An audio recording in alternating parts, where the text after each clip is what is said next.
Hello? Is this thing working? Let's see.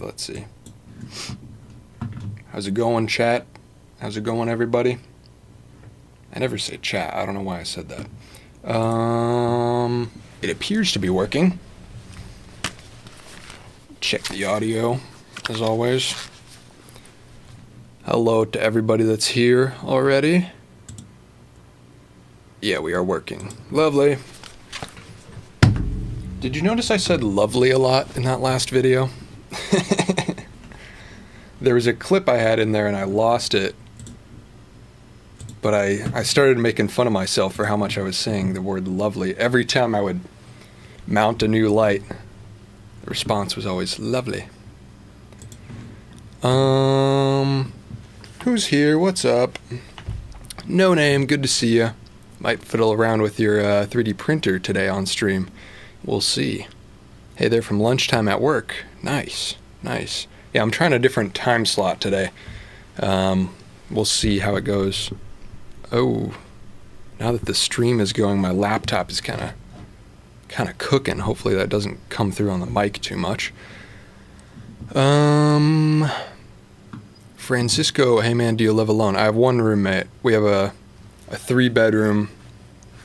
So he has the 2 smaller bedrooms, and he splits it up, office and bedroom, because we both do videography, work from home.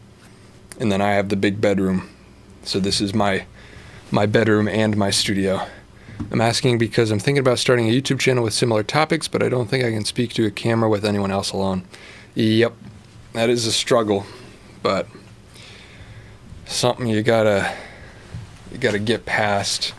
But yeah, it is rough, especially with, you know, how houses are here in the US. It's like the walls are so thin.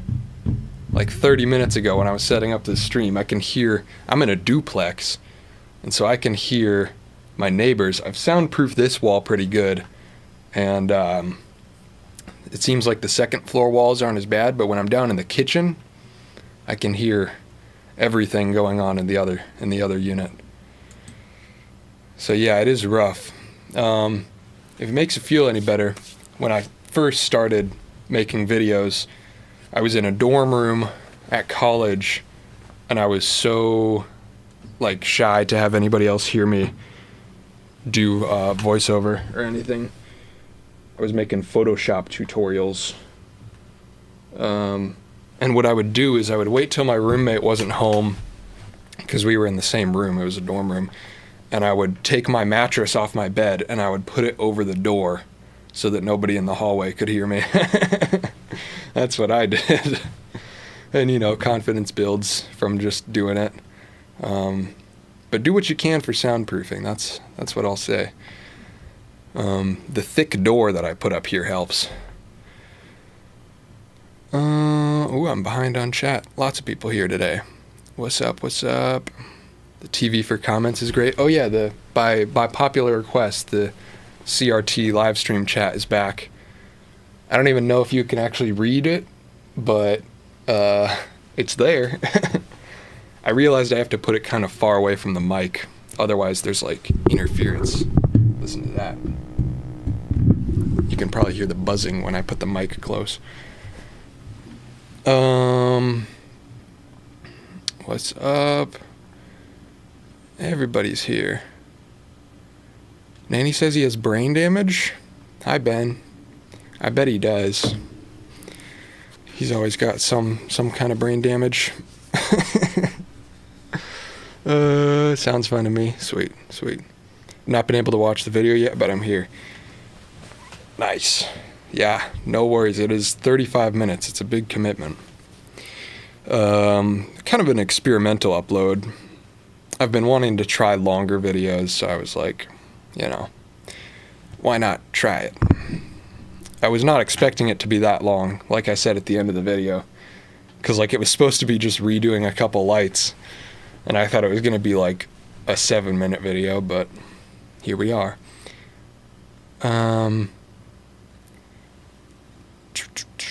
Take some time to get over the shyness, you just have to do it. Yep, exactly. It's just a practice thing. been wanting to start making videos, but I take psychic damage anytime I record myself. Any advice? I've said it a million times, but just do it. Don't even post it. Just make stuff in private for a while. That's what I always say. Like my earliest videos on this channel suck in comparison to what I'm doing now, but there's like 2 or 3 years of practice before that. It's just one of those things. Practice makes better, not perfect.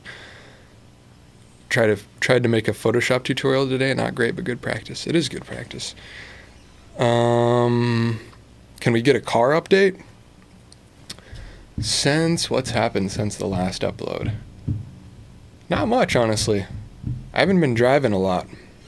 I'm kind of just waiting for it to get warm out. That's what I really want. 'Cause up here in the Midwest, it's been cold as hell. But as soon as it gets warm, we're doing more stuff.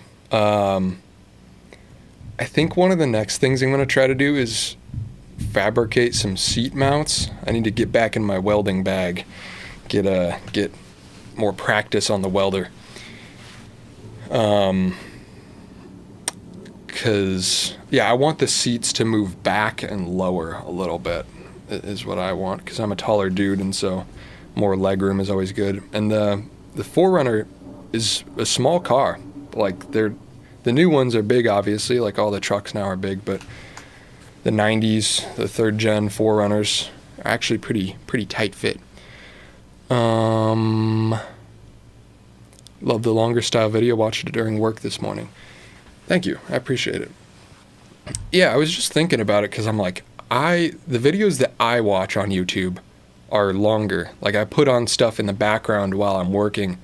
And so a lot of the times when I see a 10-minute video, I'm like, I'm not going to watch that, because then I have to, like, pay attention and click off to something else in 10 minutes. Whereas, like, if I just put on something that's 40 minutes long, I can just kind of have it as background noise for a while. I don't know. I don't think I would totally switch to that format. Like, when I really have a tight story to tell, I want to be able to do the 10-minute videos, but I think mixing in some longer formats is good as well.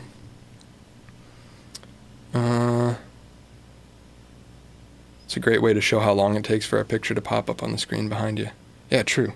I think it's like 5 seconds, maybe. Love the longer video. Love your usual videos. Do what you like. Those vids are the best. Thank you. Thank you. What's up, Elliot Dingus? How's it going? Hello from Boston. This side towards screen. What's up? I want to work on my car, but it's too damn cold. Yes. It's actually been getting better last couple days. It's like 40 out there. Snow's melting, at least.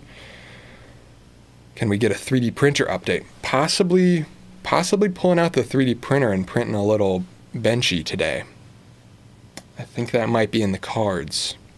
I think I'll bring it over to the workbench over here, probably. I don't have any files yet. I've gotten deep enough that, like, I've gotten the printer set up. The printer is printing, but I haven't figured out a 3D modeling software yet, because I learned on Autodesk Inventor when I was in school, and that is not, I think that's like $1,000 software or something like that, so I have to learn a new software, basically. Found you when you went to Adepticon and did the injection mold video with Trent. I've since watched all your videos, dig your delivery and your style. Thank you. We'll get a follow-up on that, most likely.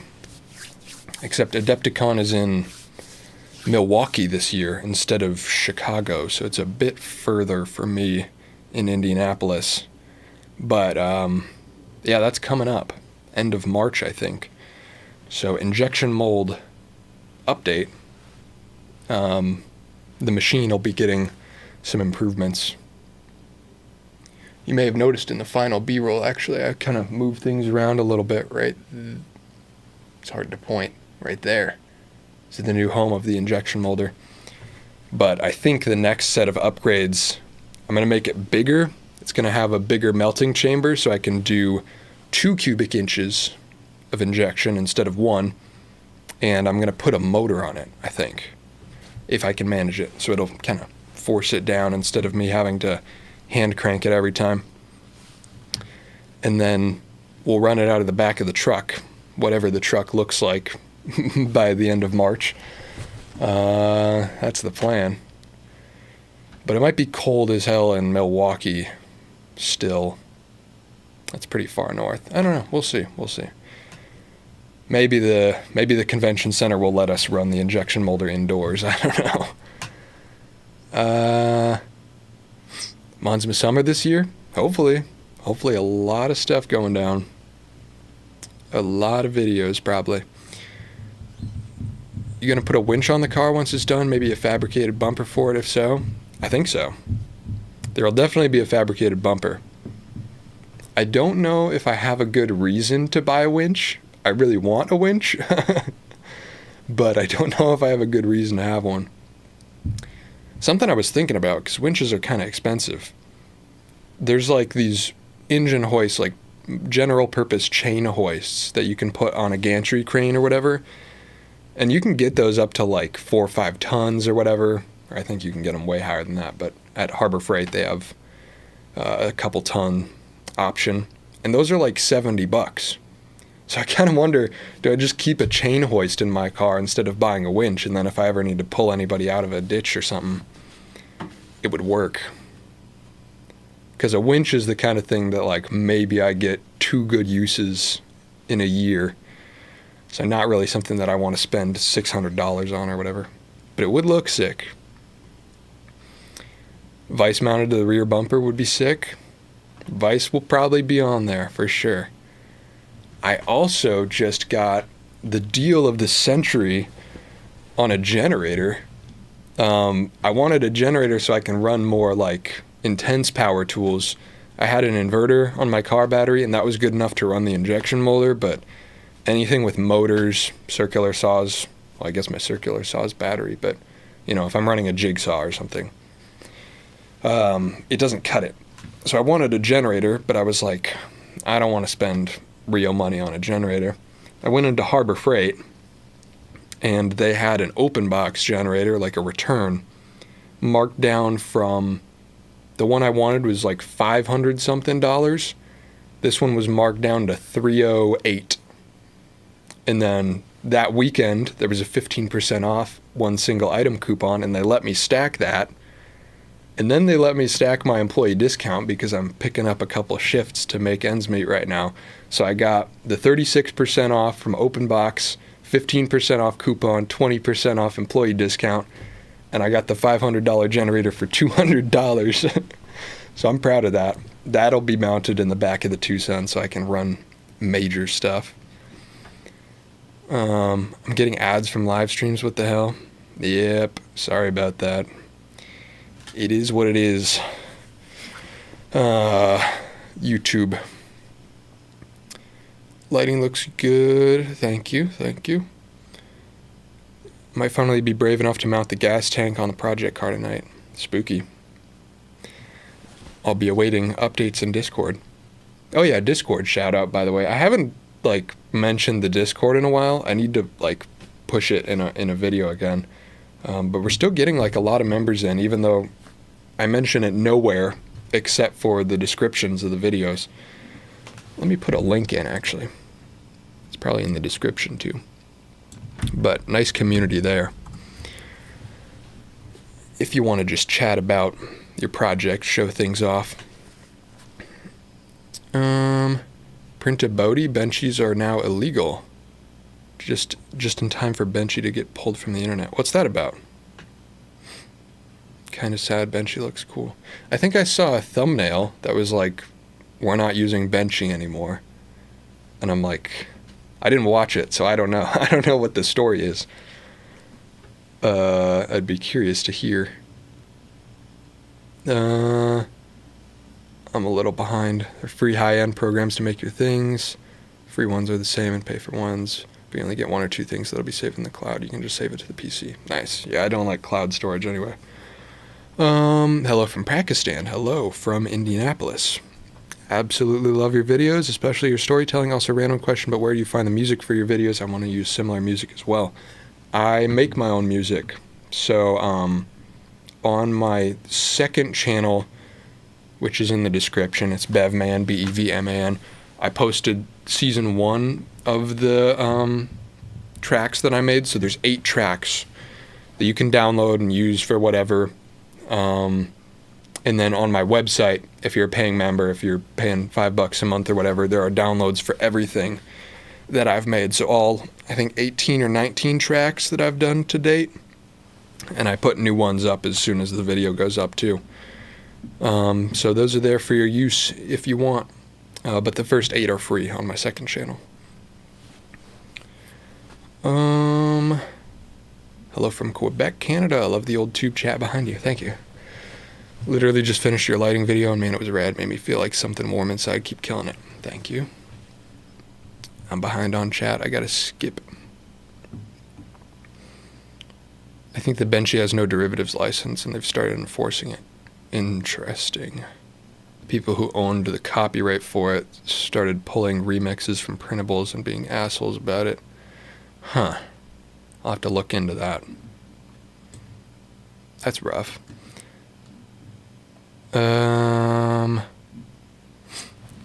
Is the P.O. box still open? Yes, as a matter of fact.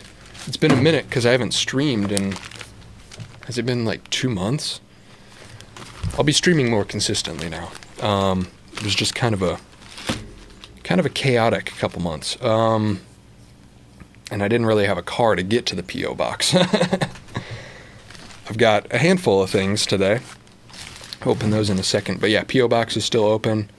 Link is in the description of all the videos and of this stream. Has anyone made a how many Evans does it take to screw in a light bulb joke? Apparently 35 minutes of me to screw in a light bulb. As a Blender user, I'm legally obligated to tell you to use Blender to make models. I opened Blender once and I was kind of lost. It feels like more for animation, I guess, than like strict CAD modeling, but I'm sure it would work. Just discovered you. I love how you rig things to make work for you. As a disabled maker who works from the floor instead of my wheelchair, I do the same. I love it. I also work from the floor quite a lot. I always get comments of people commenting about me using circular saws on the rug and how cursed that is. And it is. But you know, sometimes the floor is just the best option. Fusion's quite intuitive. I'll try a couple of them. Maybe I'll make a second channel video giving my thoughts on multiple 3D printing softwares. Any plans for merch or stuff to buy? Yes, as a matter of fact. Update on the hats. I know I've been talking about the hats for a long time. I'm trying to get better about not promising things, so no promise on the release date. But now that, you know, I was in a financially rough spot for a bit, but I have a slightly bigger buffer now because I've been picking up part-time shifts and the kind people giving money on the membership website. I have a little bit more buffer. So I was able to buy hat blanks. I've been wanting to do this for a while. My address isn't on this, is it? No. So I now have 50 of the hats that I've been wearing. Look at that. So many hats. So these are the same blanks that I've been wearing for a while. And with the embroidery machine that I bought and set up a couple of videos ago, I'm going to be doing little designs on the hats and then ship them out.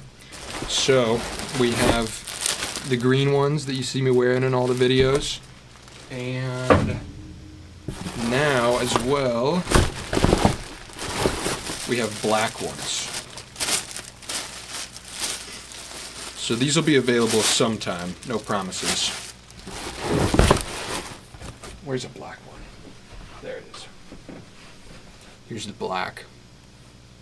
Heavy canvas construction, pretty nice. I searched for like 6 months, trying out different hat blanks. And these were the best ones that I found. So those will be available sometime. That'll be on the website. And if you're a paying member, you get discounts on all of that. So hats will be the first thing. Actually, quick survey, because there's 74 people here. The original concept for the hats is it was going to be very just classic basic text, just text, no logo, and it would say, "We haul scrap wood." That was the concept, because scrap wood is the overarching theme of the channel. And who knows, maybe wearing a "We haul scrap wood" hat will actually lead you to some scrap wood. You never know. But the scrap wood eating allegations have been rising in recent videos. I've been leaning into it. And now that it seems the people of the Discord at least want a "I eat scrap wood" hat. So those of you in the chat, what would you prefer? What would you be more likely to buy? "We haul scrap wood" or "I eat scrap wood"? I think I might split them in half. So I've got 50 hats, 25 green, 25 black, and I might do half of them "We haul scrap wood" and half of them "I eat scrap wood." And we'll go from there. One of each. Eat scrap wood, I eat scrap wood. Scrap wood eating mentioned. Who doesn't eat scrap wood? I know, right? I mean, I'm kind of hungry right now. Honestly, I'd buy both. One for hauling, one for eating. Okay, I will do both. So I think the plan will be 12 of each. Eat scrap wood, haul scrap wood in green and in black. That will be it. And depending on what sells the quickest, if they sell out at all, I will print more or embroider more. For merch is an extra stream of income for you. You could also sew up some DIY tool bags, pencil bags, make a vid on homemade screen printer, and make your own logoed t-shirts. Open to it. I've actually looked into home screen printing quite a bit. So lots of ideas. "We eat scrap wood" is a bit too risky for wearing in public, possibly. I eat scrap wood hats. Now we're getting meta.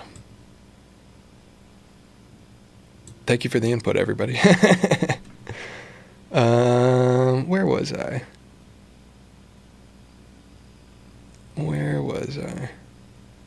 Let's go. Want to support you as much as I can. We'll be buying a hat as soon as they come to your store. Thank you.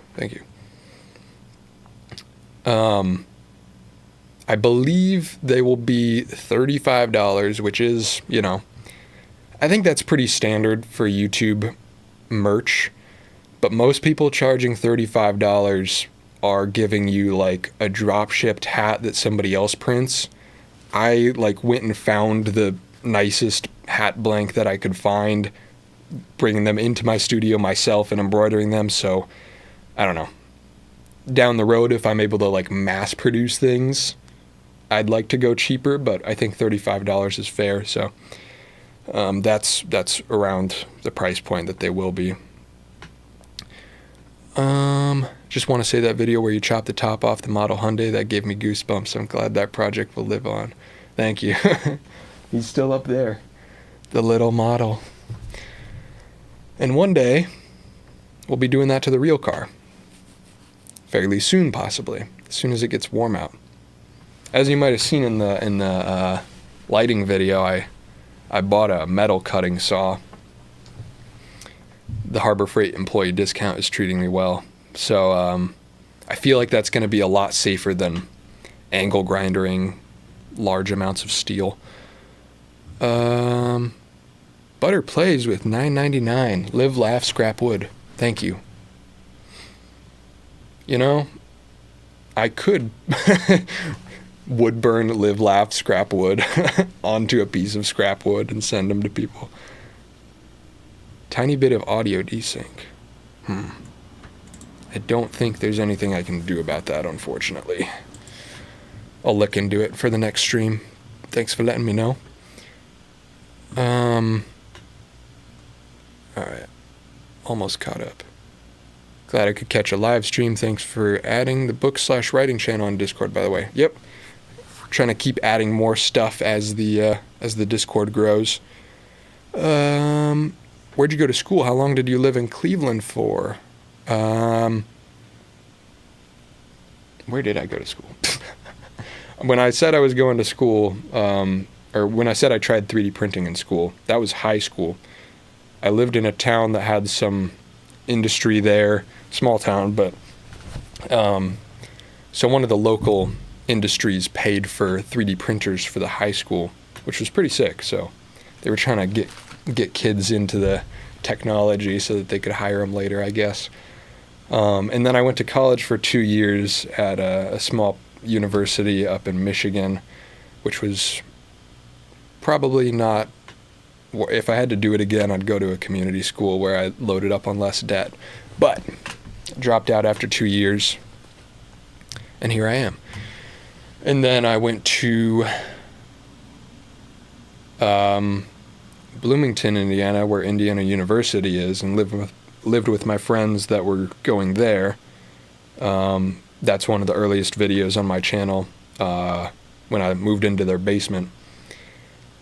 And landed a job editing for another YouTuber in Cleveland, and I went there for about a year, and then I came here after that. So I was in Cleveland for like a year. Probably my favorite city I've lived in, though. Oh, live, laugh, scrap wood on a hat? There you go. Absolutely a fair price to the effort that you put into creating the hats. I think so. I think it's fair. You wild, love the chaos in the videos. Thanks. I was telling my buddy when I was showing him the video right before I uploaded it, and I was like, I think this is the value in this video, is just showing, because there was a moment where when I was editing that video where I'm like, 35 minutes, this is like not worth, like I thought I was going to have to chop it in half. When I work on a video for too long, there's always a segment in the middle where I'm like, this thing sucks. But then I realized like the value in it is just being able to see just the stupid, like improvised process. The amount of times in the video where I'm like, should I do this? Screw it, I'm gonna do it. And then I take a circular saw out of my shelf or whatever. So thank you, I'm glad you appreciate that. Do you have international shipping in mind for the hats? Yeah, I've been going back and forth on that. I will be willing to ship them international, but it's different for every country. Import. I used to run a business where I would ship everywhere in the world, basically, and it was so different depending on which country it was. So that would be priced per country. I would hope it wouldn't be too expensive, given its fairly small package and fairly light for a hat. But realistically, it might be a lot for certain countries. Like I remember Australia tended to be expensive. For some reason, Italy was pretty expensive. But I'll offer it if you want.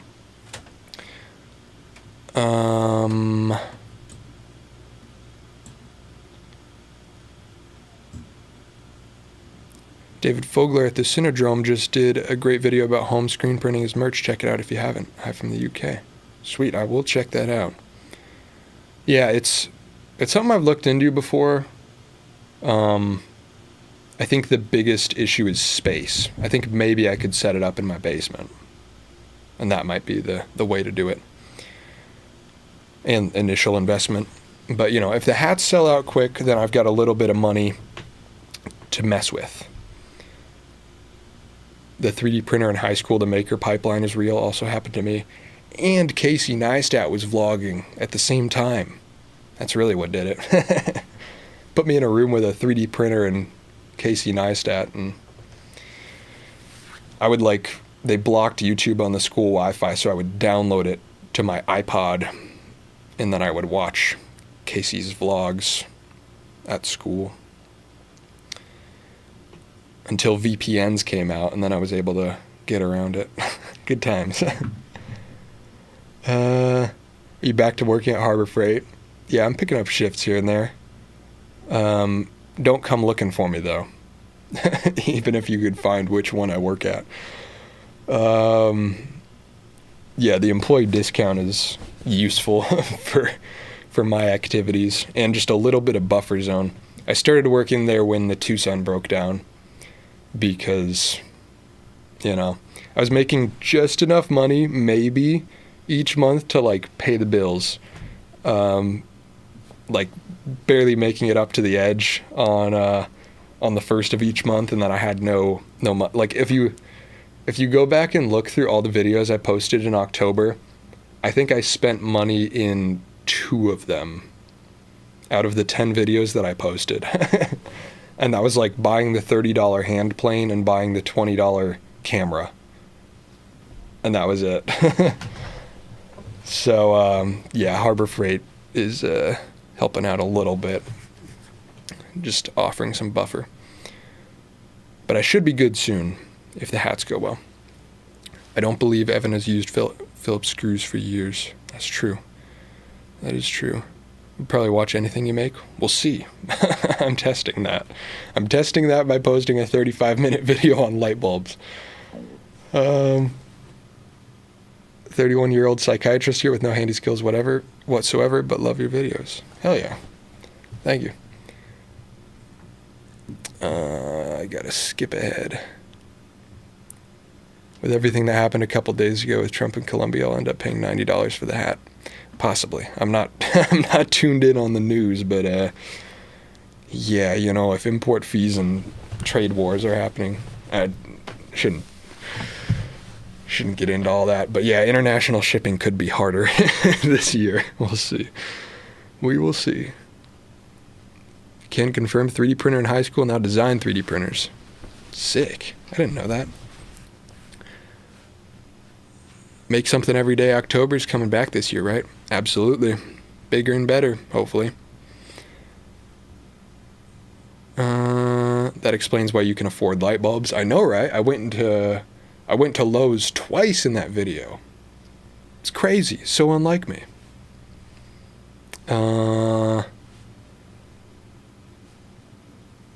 How much would you charge to help someone set up a workshop? Are you in Indianapolis area? I don't know. It's tough to say. But if you're serious, message me on Instagram or something. Nice to be able to catch the stream. Hi, Evan. Hi, chat. What's up? What's your thoughts on flashy cut after cut editing? After cut editing just to keep attention. My coworkers and I call it brain rot editing because it seems to just keep attention and that's it. Yep. I mean, obviously I don't do it, really. I try to... There's some fundamental level of, like, switching the camera angle a certain amount and keeping the pace up, but, I'm not running explosions and having subtitles pop up on the screen. It's a balance, to some degree it is the platform, but there's also plenty of people on the platform that appreciate slower cut things, so, yeah. It's just a thing where you have to see where you lie on that spectrum if you're making videos. I'm not going for the biggest audience. If I were, I'd be doing $1 Temu table saw versus $1,000 table saw. I'd be doing first person to engine swap, the car keeps it. Or wait, didn't Donut do that? I'd do table building race. Who can build a shelf the fastest? Who knows? Maybe one day I'll try one of those things, but not where I'm aiming right now. Latest video on lighting was fire as always. I like the longer, more in-depth videos. Thank you. I'll make more, I think. How's the Forerunner holding up as a daily? Pretty good. Surprisingly good. I did slip into a curb the other day because it's been terrible weather out here, and they do not salt or plow my neighborhood at all. That's one thing that didn't remember, like, growing up in a small town, they plowed all the roads. But here, I'm in a poor neighborhood, and there's just there's not public service like that. So I came to a stop coming from a main road onto a neighborhood road, and I slid probably 25 feet, came within maybe a foot of knocking down 2 trash cans, and I hit the curb. So I was worried I screwed up my axle or something, but it seems to be fine. Power steering needs work. It functions fine, but it's very whiny. And then I didn't actually update on the ECM in the video to get rid of all the lights on the dashboard. I bought a new one, or not a new one, a refurbished one. They want $2,000 for the new ones. So I bought just a used one from a wreck on eBay for $150, which probably wasn't worth it. And I put that in, and that one's broken too. So I think I have to wait until the summer or when it's warmer, and then I can test the actual wheel speed sensors and figure out what my issue is. But there's a guy on eBay that refurbishes them for $200, so I know I could get a good ECM that way. So yeah, it's doing good. I just have no ABS and weak power steering. But the speakers in it, big morale boost. Who can eat scrap wood the longest? Now there's a video. You did kind of that a few years ago, speedrunning building a table. Yep. That was back when I was experimenting with different styles. My original concept was going to be a little more gamified. And then I was like, this doesn't feel like me. I made a playlist recently for all the videos on the Tucson. And when I went back and looked at the original videos, I'm like, wow. I was amping it up. Totally different presentation. Just got my first vintage lens up and running. Loving the look. Thanks for the inspiration. I didn't even know it was an option. Sweet. I love it.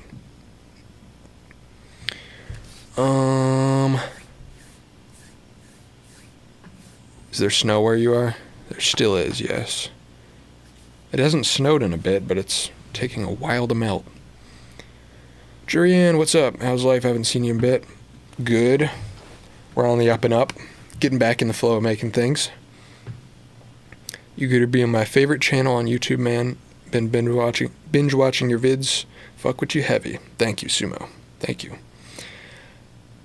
Are you planning to make a whole new dash to cover up everything, or are you sticking with the one you originally made? As a control panel, sticking with the original one, but eventually, something to cover up everything. I actually saw on Facebook Marketplace somebody selling a dashboard out of a 70s Chevy. They wanted $150 for it, and that's kind of a lot, but I was kind of thinking one of those old metal dashboards retrofitted would be kind of sweet. So at some point, yeah, I'll cover everything up. But what I want to do when I build it back is add access panels, stick riv nuts in there and have everything just a ton of panels with just 10 millimeter bolts, so that whenever I need to service anything under the dash, instead of having to pull off all this plastic and break a billion clips, it's just panels. That's my idea. Easy serviceability. I skipped a bunch of stuff higher in the chat. We're just hanging out today, just answering questions, catching up, opening P.O. Box in a minute, and maybe firing up the 3D printer. And then actually, at the end of the stream today, I might test Twitch. That's another survey, actually, while there's 75 of you here. As live stream watchers, are you guys circumstantial live stream watchers when it comes up in your YouTube sub feed? Or how many of you watch Twitch? Because there's pros and cons to each. But if I were to do more live production, basically filming my projects as a live stream, I would want to do that as longer streams. So right now I do, basically just little Q&A hangouts every once in a while. 2-3 hour streams. And I think YouTube is a better platform for that. But if I were to be doing, say, 3 6-hour live streams every week, I don't want to be like spamming the sub box if I'm live all day. And Twitch is generally better for longer live streams.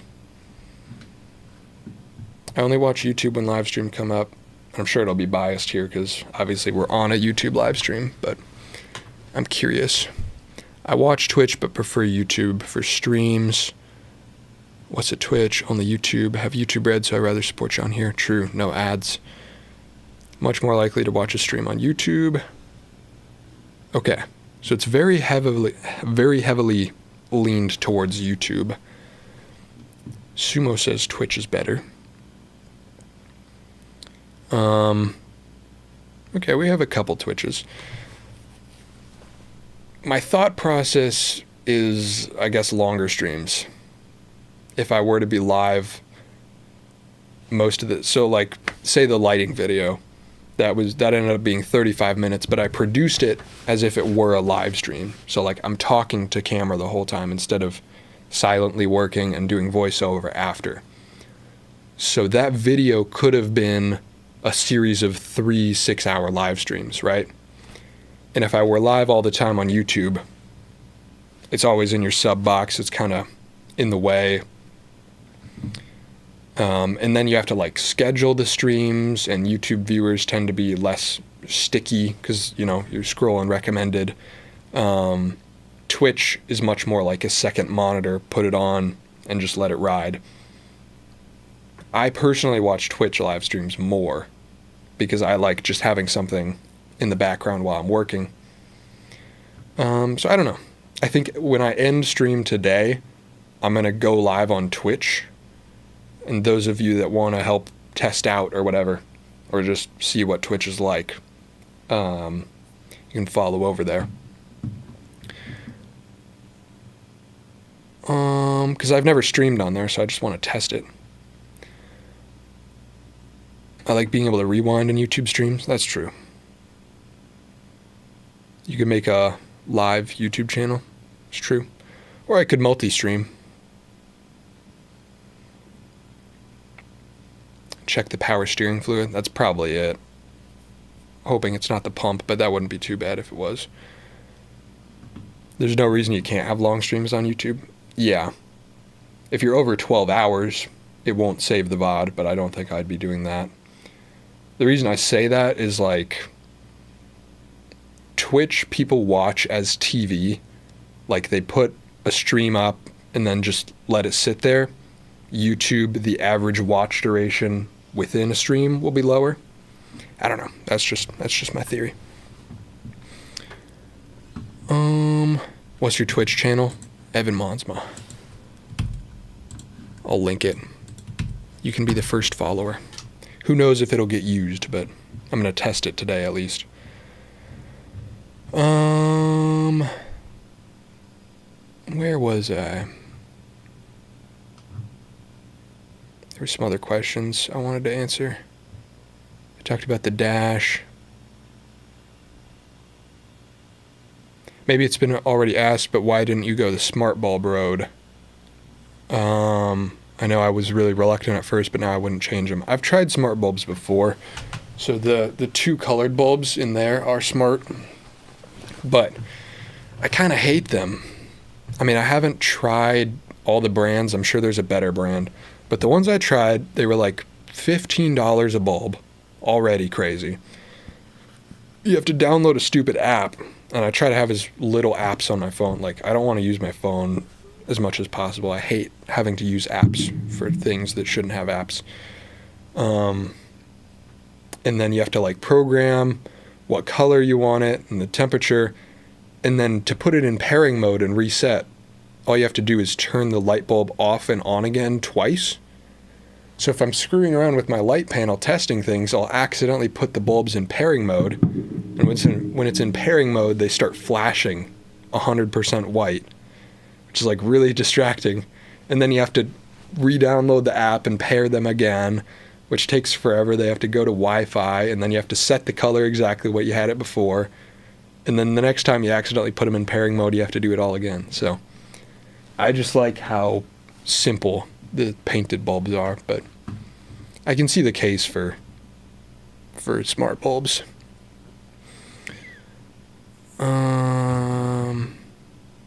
Using an app for a light is so stupid.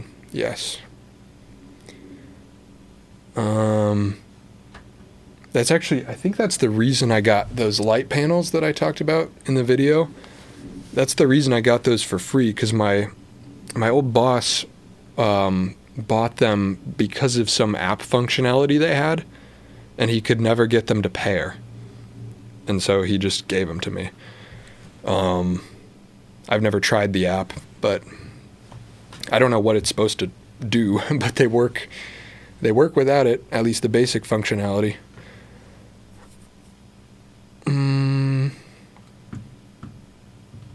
Enjoyed your latest upload with the lighting setup. What was the difference in editing other than voiceover? Was it easier to make?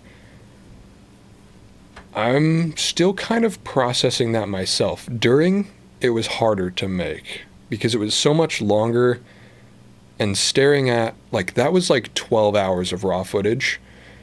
And so staring at that after I finished filming, but I hadn't edited yet, or I was kind of doing some editing along the way, I was like, this video sucks. I'm going to cut down 12 hours of footage and it's going to be terrible. And so I was not super motivated during the process because I thought it was going to be bad.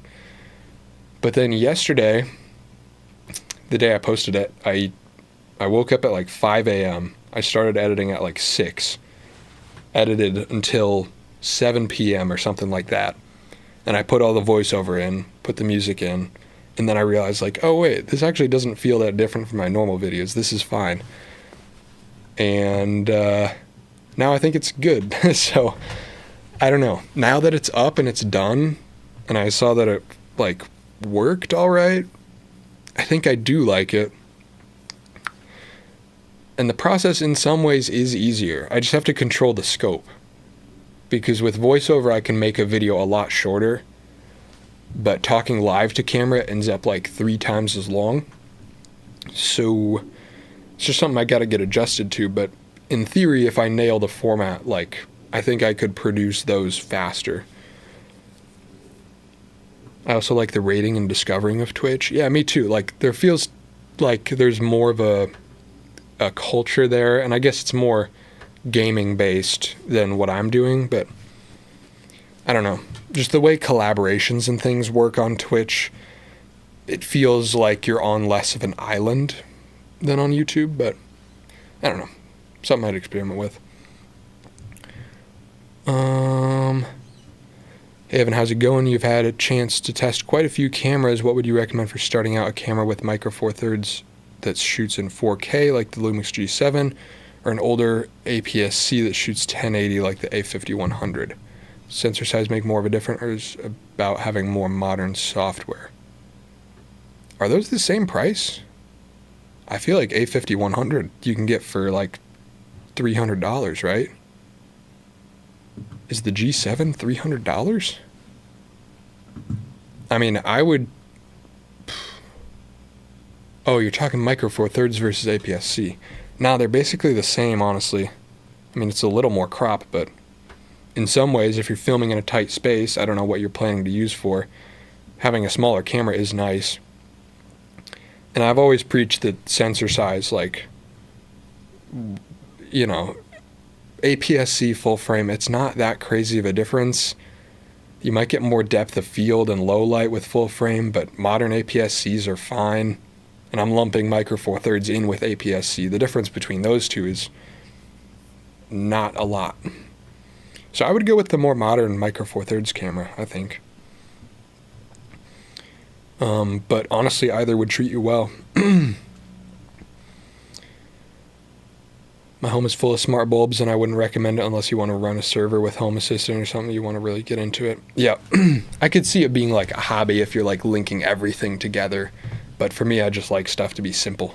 Just a switch that goes to the wall and the light's on, you know?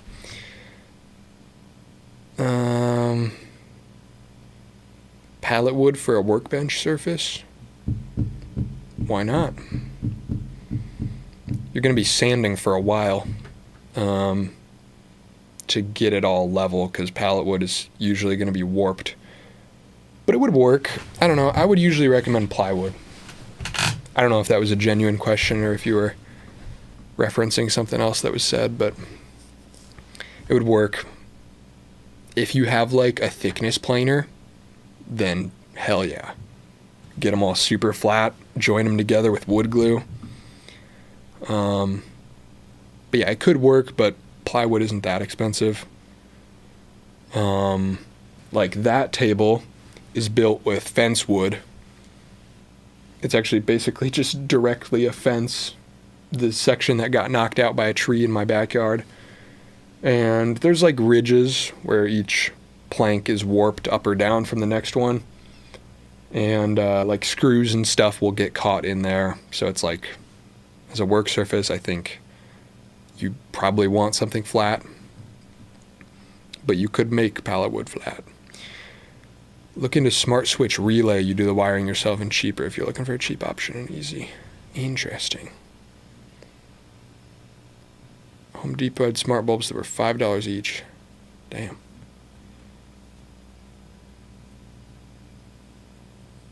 You are indeed split screening with Minecraft right now. Exactly. That's the use case for streams. Watch it while you work, whether in real life or in Block World. Could you tell us or make a video about how you get your YouTube live stream comment section on the CRT TV? There's it's not even worth a video. There's a box. I'm not going to move it right now because it'll freak out. Mine's a little buggy. But there's a $15 box that you need. And it's literally just look up HDMI to AV. Or is it AV? Yeah. HDMI to AV. It'll be $15. And you just run an HDMI out, run a cable into the CRT, and it functions as a monitor. So literally all that is functionally a second monitor. And I just have a pop-out chat tab open. I have a belt sander, but was thinking about using old pallet to make my workbench. Hey, with a belt sander, might not be that bad. Depending on what you want to do, if you go the Sony route, you'll have to soft mod them for clean HDMI out. Oh yeah, on the old ones. Yeah, if you're using it for a webcam, that's a consideration. Thanks for the answer. Just scared a little bit on low light performance on Micro Four Thirds. Well, it'll be better than iPhone, I'll tell you that. That's the big thing, is like full frame, APS-C, Micro Four Thirds. You know, they're different, but at the end of the day, they're all 10 times bigger than the iPhone sensor, so it's all going to be good. I don't think I've ever used a full frame camera in any of my videos. It's all APS-C or Micro Four Thirds. There actually might be one shot. I think there's one shot on my entire channel that's full frame. And that was in the office chair, monster truck office chair video. Because my boss gave me his Lumix S5 to test out. Micro Four Thirds still way better than any smartphone. Yep. And you can adapt some older vintage lenses for 16mm movie cameras, like these ones that you can't really use on full frame without getting crazy vignetting. Gotta go. You're an inspiration, bro. Keep it up. Love your work. Thank you. Thank you. For the cab swap, I know nothing about such things, but I think you'll need some welding. Lots of welding. Maybe some small welding projects eventually in the lead up to cab swap? Absolutely. Yeah, I'll need to get my skills better before I do that, because in theory, if I get in a crash, the quality of those welds may save my life. So, yeah. I've got some smaller welding projects.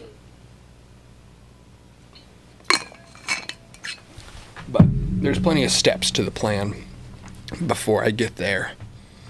I think first, before the cab swap, the plan is to chop up the 4Runner a little bit. So first step, because, you know, I don't want to do anything irreversible before I know that the full cab swap is what I'm doing. So I'm not just going to go straight into chopping the 4Runner cab off. What I'm going to do first is test out the mini truck concept. I know I just said not doing anything irreversible, but not doing anything that wouldn't make it completely undrivable.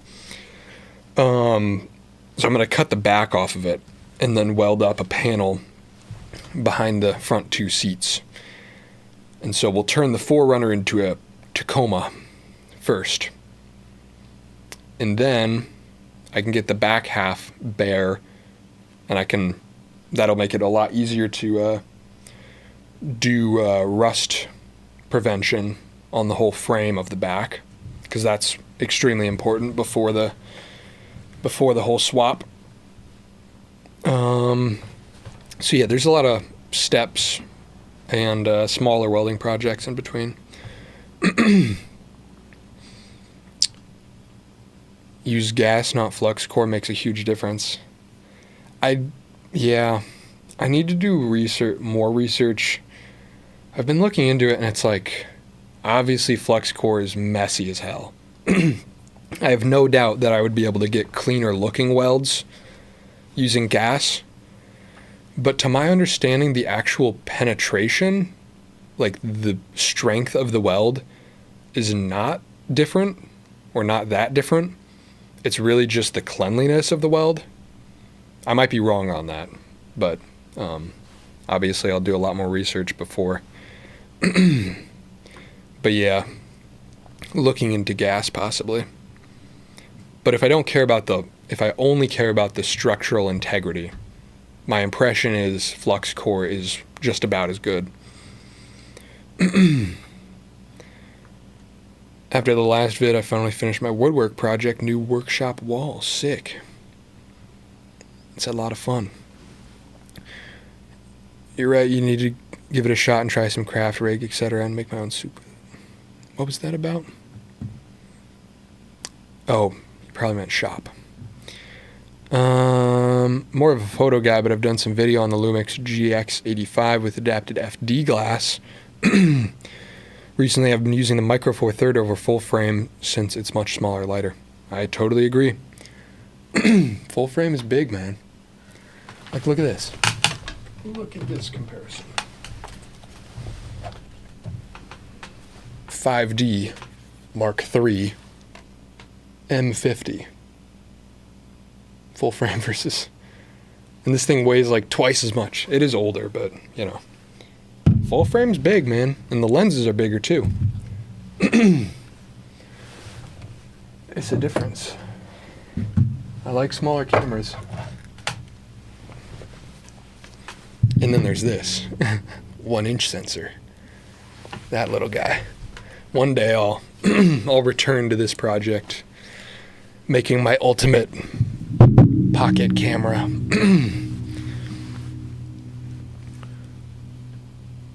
I've had flux core welders tell me the penetration for flux core is strong enough for car stuff. Yeah, if I'm going off what it says on the box, the flux core is more than enough. I've heard, I don't know if this is true, but I read somewhere that flux core actually has better penetration.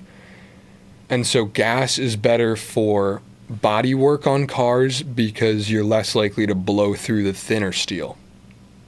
I think that's roughly correct. Because yeah, welding body steel with the flux core welder has been hard. Like, it's hard to not blow through it. You basically have to run a backing panel. What car would you recommend for a first one? Cheap and reliable ones? 1991. I don't know why I said 1991.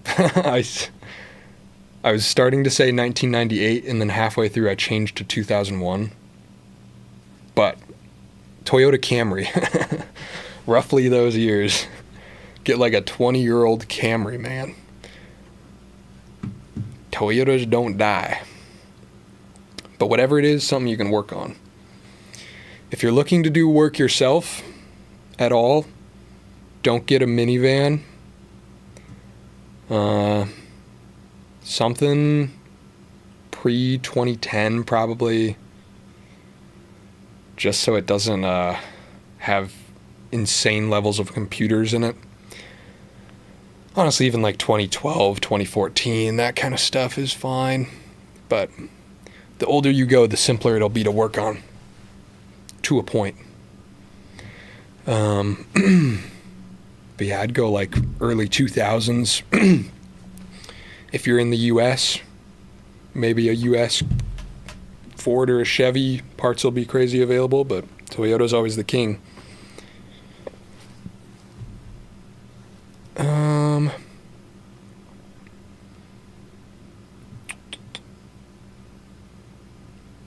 I think I've made my decision. Thank you. I'll go for Micro Four Thirds.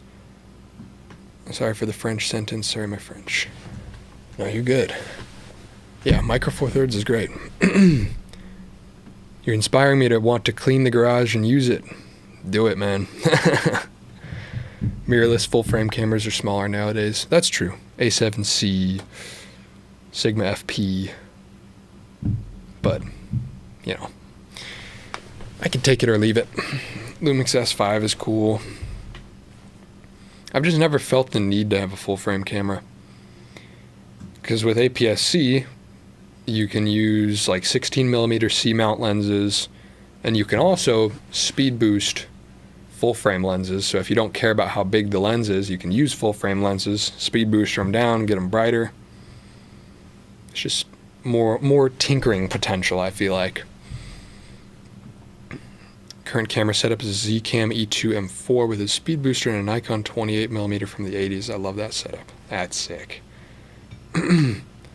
Just doesn't weld as good, splatters more. Yep, definitely does. It's messy.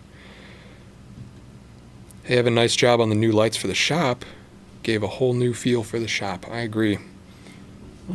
Much brighter in here. Still needs some more over there, but it is much better. And then at some point I need to overhaul that whole closet. That's kind of just a mess right now.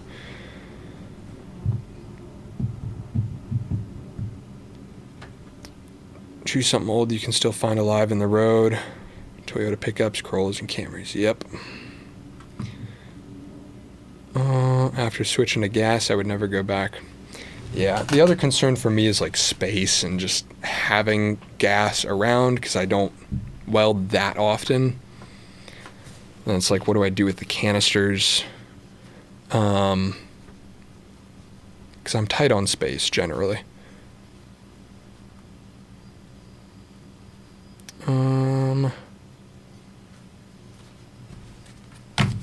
Okay. I'm gonna open. Oh, hey, Mall Wizard. How's it going? I'm gonna open the P.O. Box stuff. Let's see what's in here. This dates back to December, maybe even November, because I haven't opened it in a while. Yeah, this one's postmarked day before Christmas. For the letters, I'm going to read them off camera first just to make sure it's like chill. What the hell? From David McMillan. It's a very nice typed out letter. I won't show it because it has his address on it. Dear Evan, I've been enjoying the thoughtfulness of your videos for a couple years now.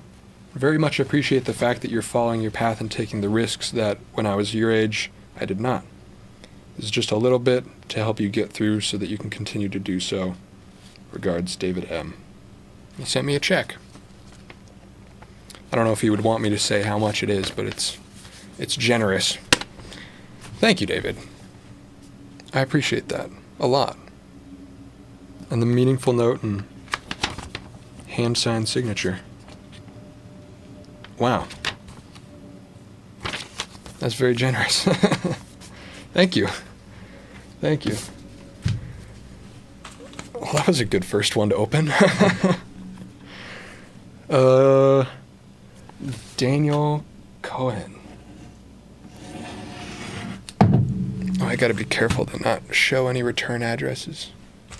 Yeah, you can't see them. Sweet.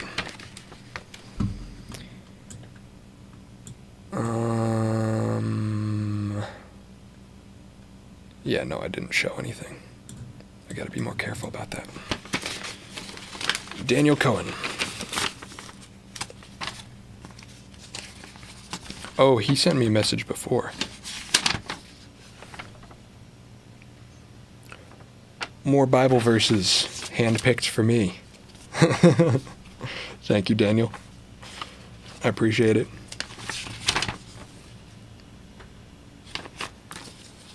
Thank you, thank you.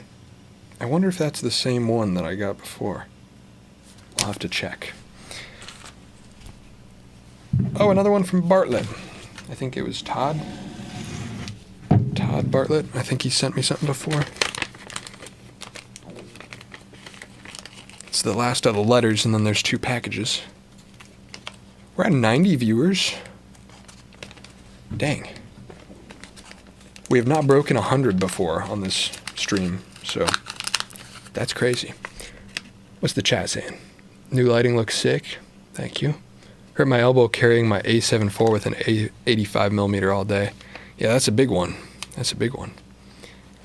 I like the smaller cameras, especially if you're running around with them all day.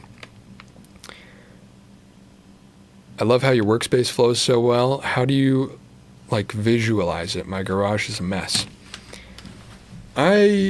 My process is I'm not a visualizer ahead of time, really. I have general ideas, but I visualize by doing it, and I think you can see that in my videos. Is just when I have an idea, I'll just do it, and then I'll look at it, and I'm like, okay, that's not what I want. It's kind of roundabout, and some might look at it as inefficient, but for me, it's the best way to end up at where I'm trying to get. So I'd just be this area is cluttered. What if there's a shelf there? Build a shelf. And you're like, oh, that shelf is too deep. Change it, Just start making something and procedurally change it. I mean, all this furniture has been in a bunch of different orientations. And when you build stuff that's not meant to look good, then you don't feel guilty about cutting it up and changing things.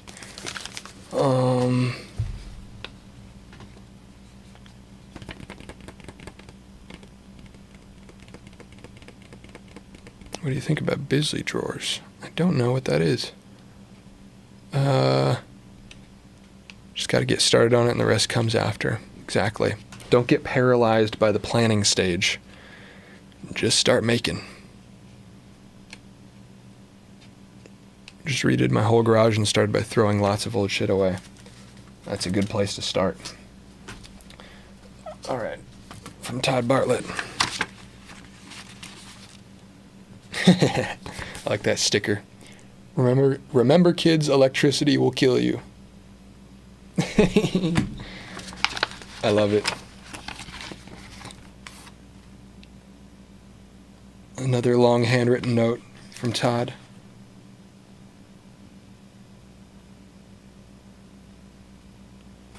I'm not going to read it out on the stream, but I will read this on my own time. Very lovely handwritten note. Thank you, Todd. It was Todd, right? I would feel bad if I remembered the name wrong. Yes, it is Todd. Let's go. I'm usually bad with names, but sometimes I'm good. All right, 2 more. I have a feeling both of these are books. The people have been clamoring for a book club. Which maybe once I'm on top of my schedule, maybe book club could be a thing. What watch today? Just the old Seiko Monster, as always. Which questionably works. I need to buy a new, what's it called? Stem for it. It works sometimes. Was there a note on this? No note. I don't know who this was from. It might be another one from Todd, actually. He might mention it in his letter.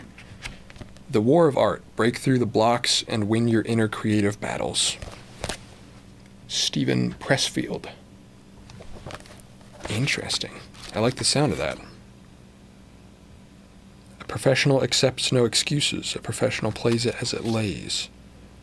A professional dedicates himself to mastering technique. There's a lot of short sections on various mantras, I guess. This looks like a good book. Huh. Thank you. I'm going to assume that was Todd, but I don't know for sure. Thank you, whoever sent that. And one more from Alan. Evan Monsma Book Club, where the snacks are wood chips. What's it called again? The War of Art by Stephen Pressfield. Break through the blocks and win your inner creative battles. Cool. Sounds cool. Cleveland Angel, what's up? I appreciated the video you made, by the way, of tips. If anybody wants good tips of how to find stuff cheap for making things, go on Cleveland Angel's channel. There was a good video, some resources, sharing some resources for makers. Really good stuff, talking about how to find estate sales and stuff like that. Okay, all work is just about done for the day. I'll be hopping off. If the stream is going when I get home, I'll hop back on. Thank you. Good to see you here. Thanks for hanging out.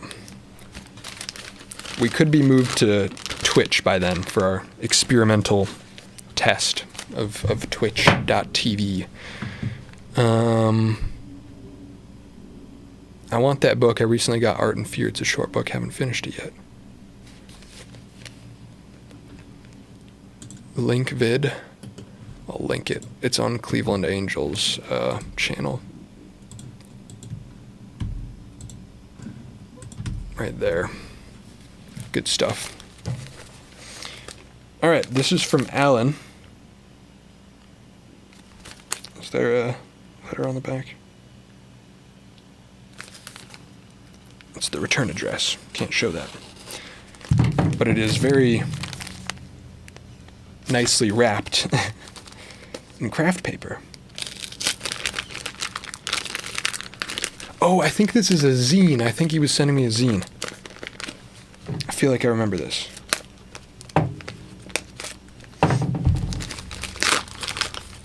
Oh, this looks like a zine. Yeah. Oh, this is dope. This is sick. Wrapped in twine. Look at that. What does it say? Fade, fade, fade. Oh, I remember. Yeah, I knew the name sounded familiar. This was the guy during Daily October that did screen printing and stuff on Instagram. Yeah. This guy was dope. He was one of my favorites out of the month. A recent purchase. And it is an old camera. And he's using the same kind of labels. I love those. I don't know what camera that is. Looks cool though. A nicely folded note. This is sweet. This is, every part of this package is so handmade. Typewriter. This is sweet. A typewriter note.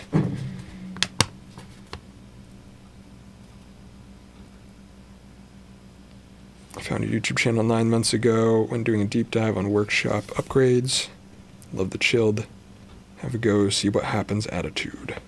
October challenge was so much fun and a catalyst to my making. I appreciated the real-time feedback as you watched my video on your live stream. Your excitement to see my stamp print was awesome, so I've enclosed that print. Oh, it's the print. That's so sick. Thank you, Alan. You've also mentioned interest in making notebooks. Please find enclosed a few notebooks that I've made. The covers are from old Hanning files, and all the inserts are found in secondhand shops. I enjoy the irony of making stationery out of stationery. My kind of guy. Anyway, keep being you. You're really good at it. This is Alan Warman Maker. I'll plug his Instagram. Can't remember if I follow him. I think I followed him.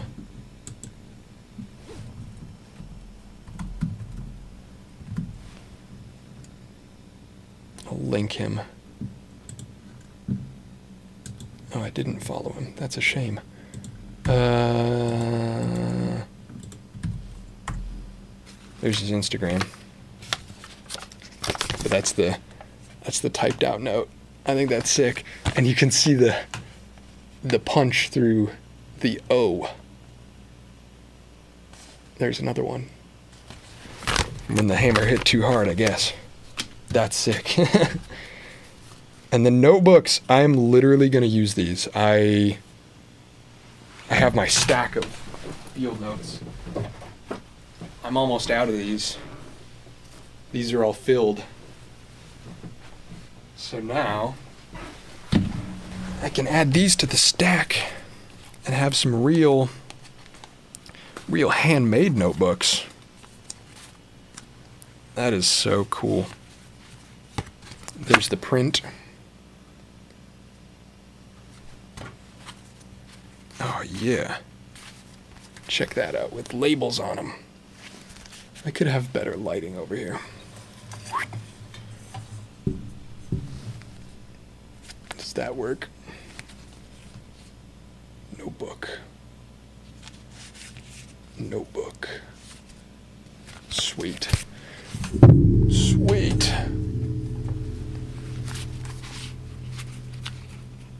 Oh, sick. It's lined, and then it's got old newspaper clippings as the front and back page. That's awesome. And it's like contrast stitched with red thread. That's awesome. I will 100% be using those as my daily carry when my next field notes runs out. Incredible. Well, thank you everybody that sent stuff. That was it. Unless something has arrived in the last couple days. P.O. box is in the description as always if you want to send anything. I always open them on live streams. But thank you everybody that sent things. That was lovely. We love a typewriter note? We do.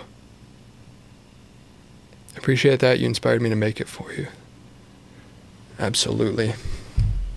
Yeah, she's got a dope shop too. Man, I want to say that you inspire me so much. Good luck. Thank you, David. I remember this guy's post for the October challenge. Yeah, he's one of my favorites. And he stayed consistent the whole time too. I got a pack of field notes for Christmas. I was happy. Always need more field notes. All right, how long have I been streaming? Hour 18. Do I want to fire up the 3D printer? Was there something else I was going to do?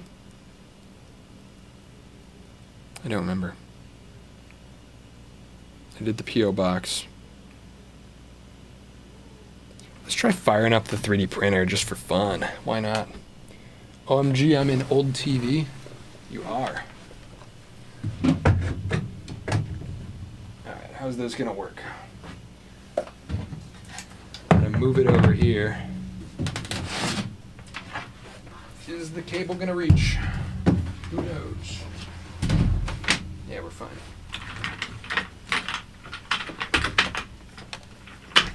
Alright, we're going mobile with the setup.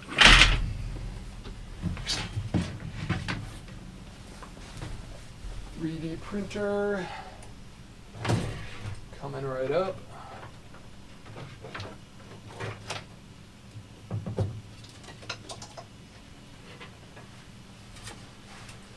Oh, I'm stuck. I don't have a proper filament spool set up yet, so it's kind of a janky setup. Let's plug her in. Where can I put this?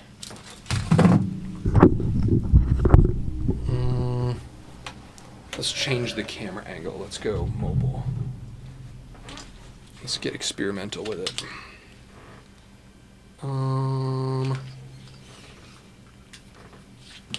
I'm all tangled up in cables. Hold on. That cable needs to go over. It's a live production. Bear with me.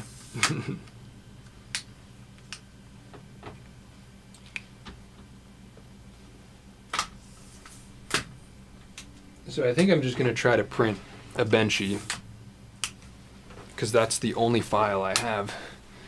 It is not a statement on the recent controversy involving Benchy. It's literally just the only file that I have prepared to print. I have some other STLs, but I'm not really sure how like that works, what you need to do to get them printable.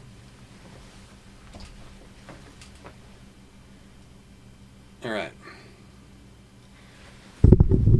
That seems like a fine setup. How can I see the chat while I'm over here? Pull it up on my phone, maybe?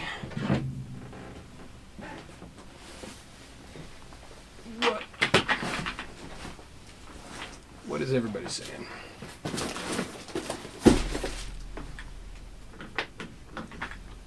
Oh wait, I guess it's right here. Silly me. Is that the one print I gave you? Actually, there might be more. It's the only one I've ran, at least.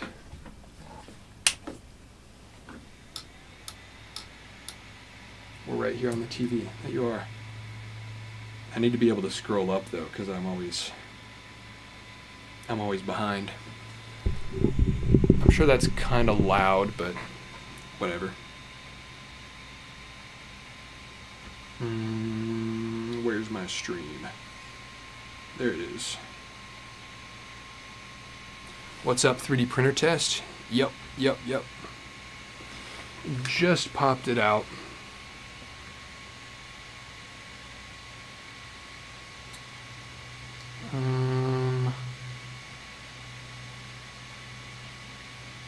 Okay, yeah, I'm all caught up. I'm out forgetting he has a whole TV next to him with the chat that's Evan Monsma core. Yeah. Just blends right in. So I've printed a couple of these guys with some different settings to test.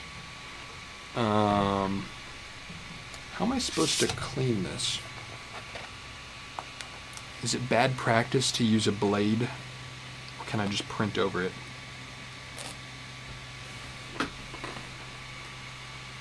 Also, let me know if the audio is bad.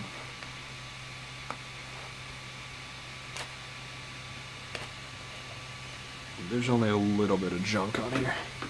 All right. Printer's on.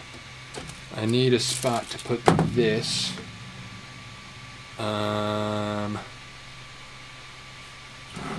Where can I put a spool?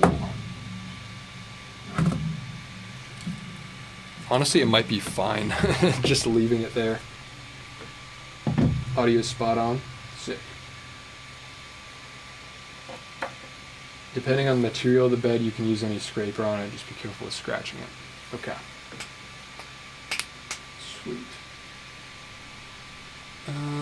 Where's my big hammer?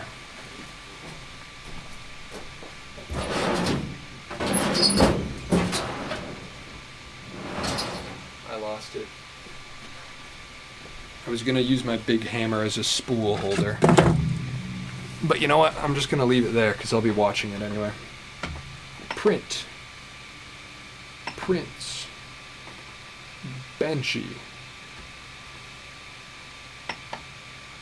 pause. I should put some hot glue down. And what do I have it set to?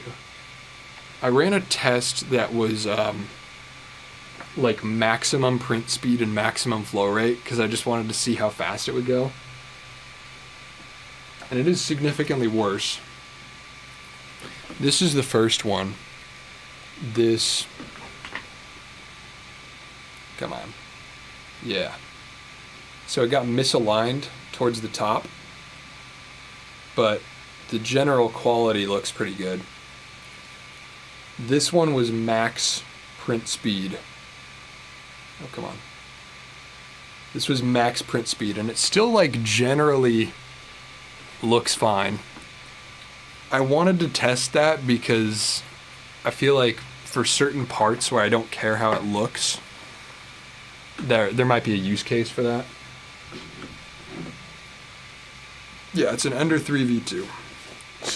Sent by No Name in the chat. Always clean the bed with IPA. Finger oils are the enemy of bed adhesion. Oh, interesting. Good to know. I thought I put a top loader that could clamp to the top of the printer for the spool. Possibly.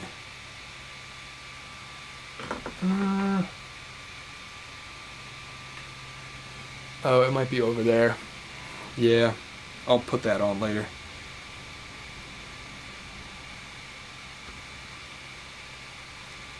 Wood clamp hanging on the bar thing. Actually, dope idea. Perfect. You know what? I'm just going to put it down here to give it something to... Yeah. At least it spins freely now. That'll do.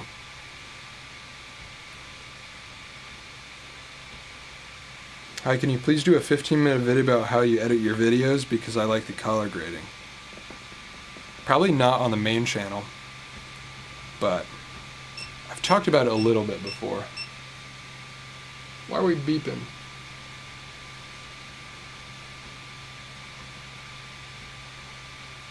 Yeah, I need to do another like behind the scenes stream. I used to do like director's commentaries on the videos.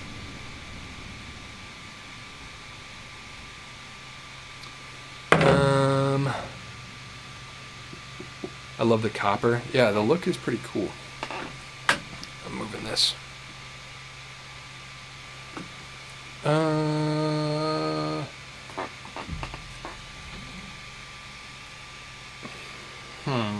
I'm gonna put some hot glue on it.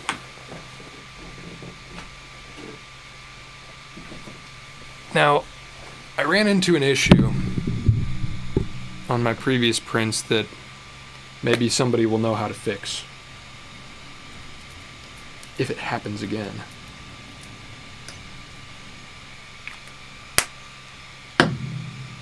You have a main channel? This is the main channel. There's a second channel. Maybe I misspoke. Just finished watching the lighting in the studio video. I was thinking that it would be cool if you do something like a spotlight on a prop piece you like the most, something like a round spot or something. That's a cool idea, actually. I like that.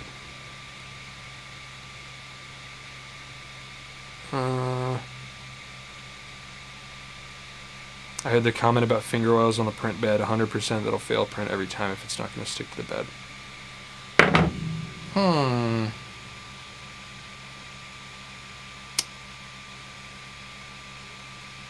Yeah. I haven't had it not stick yet. That has not been my issue.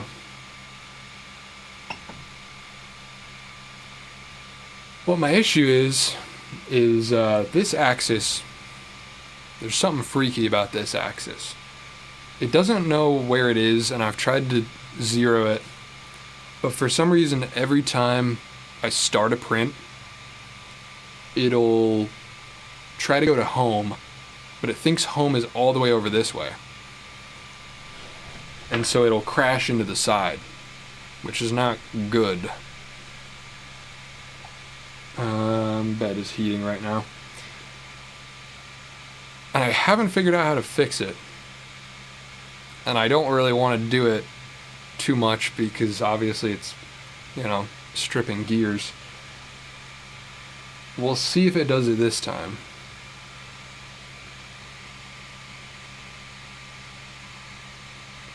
To clean the bed, use some Dawn soap and a brush to clean everything all off, then dry 100%.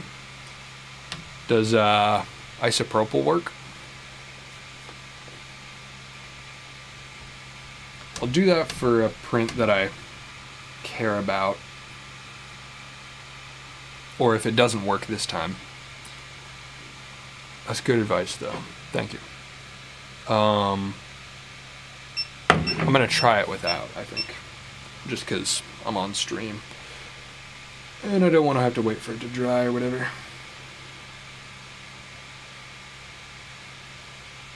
Tune. Let's turn print speed back down. And flow rate back down.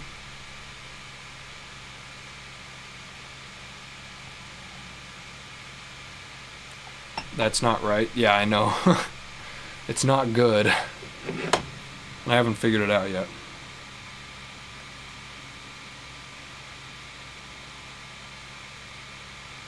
That's weird. It should move towards the end switch, not the other way. Yeah, it gets the height and the depth right, but then the head just moves all the way over to the right.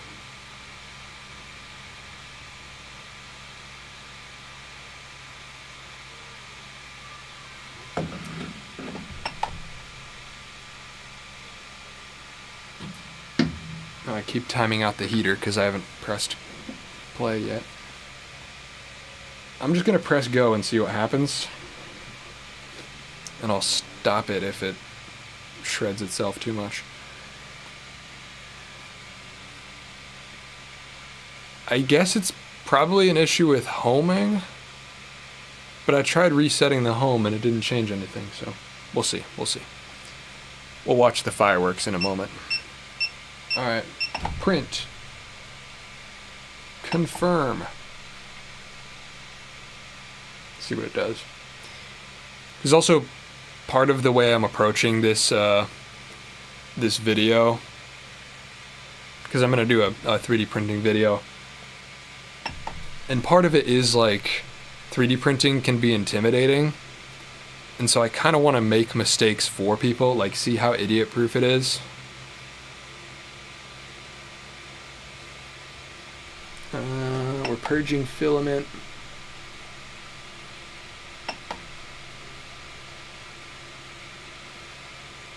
Is it working?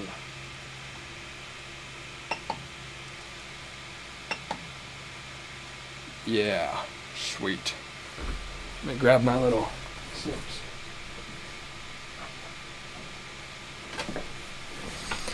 Oh boy. Let's see how many things go wrong here.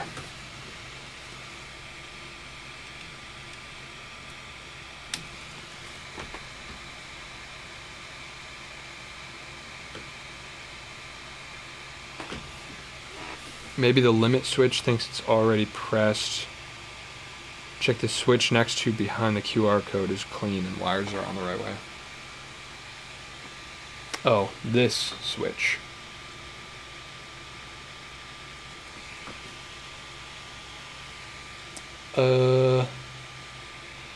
Oh, so that'll tell it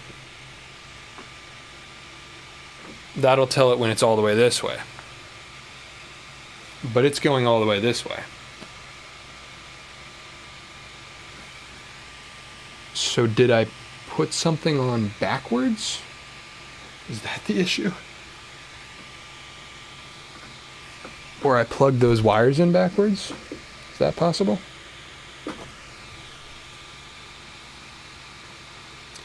Gotta leave, have to study, and can't hang out here anymore. Good day to you all. Thanks for stopping by.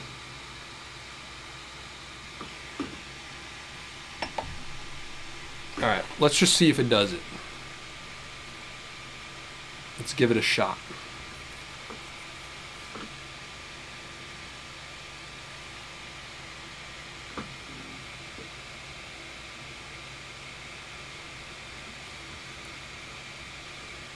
You messed up connection to the motor? That is very possible.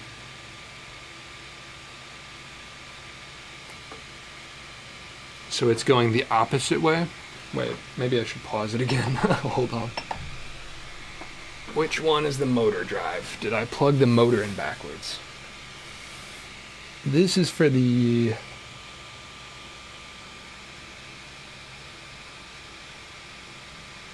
Which one is actually the motor?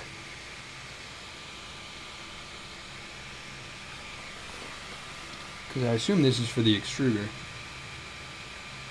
Oh, it's over here. Die.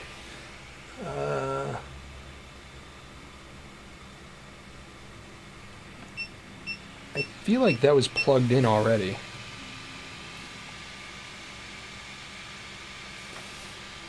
Maybe the voltage is making the motor go the opposite way. Did you plug it in correctly to the motor that makes it drive that way? What time is it for him?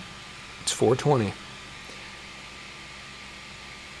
I mean, it's possible that I just plugged the motor in backwards. So this is for vertical, this is for... No. This is for that switch. This is the motor that runs it horizontal. So it's possible I just need to flip that.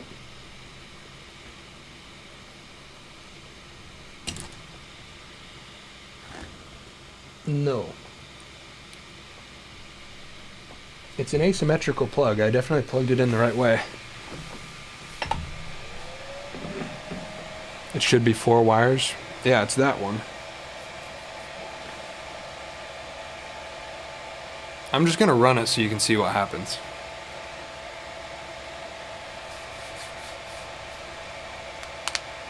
Oh, you can try to... That's a good thought. You can move the axis in the printer menu to see if it's going the right way. That is a good thought.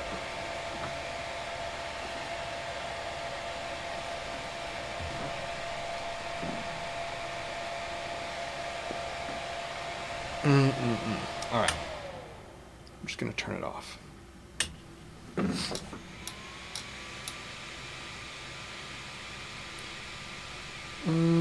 Do not resume.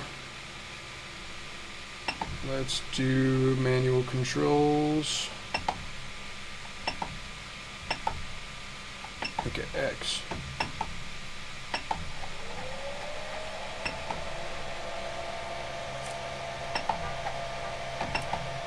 So when I'm raising the number, it's going this way.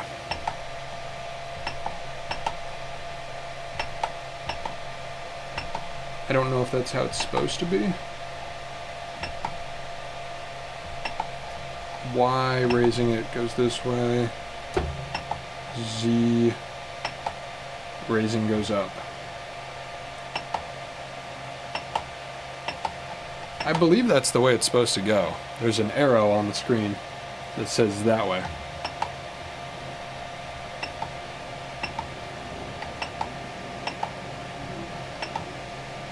F it, just run it. That's what I'm gonna do.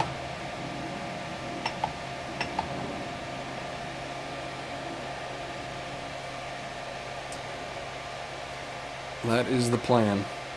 I mean, I got prints out of it. It's just like...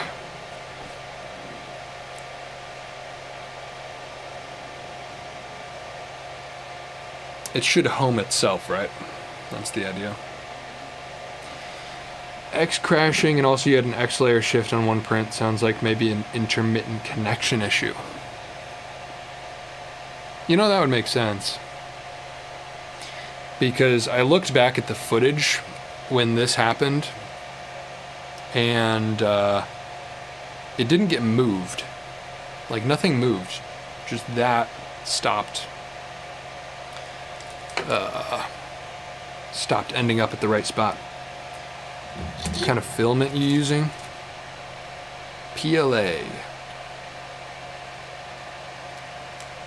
It is silk shiny PLA filament from Mica 3D.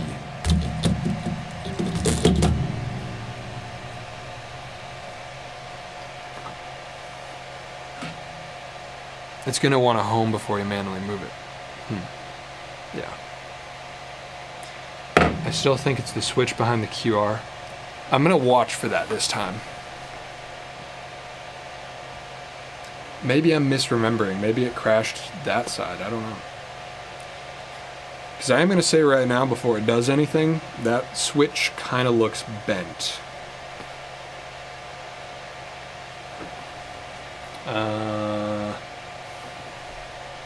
I'm just going to wait and let it do its thing, and then I'll get a close-up angle so you can see what I'm talking about.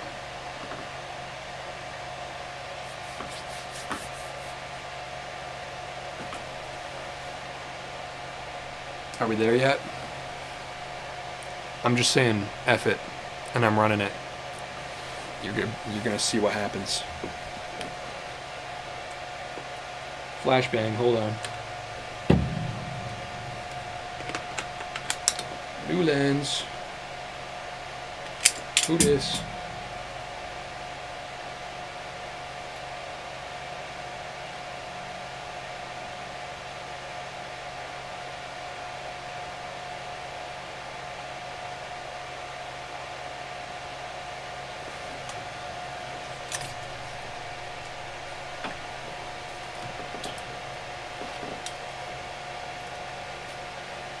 Alright, we're at 219.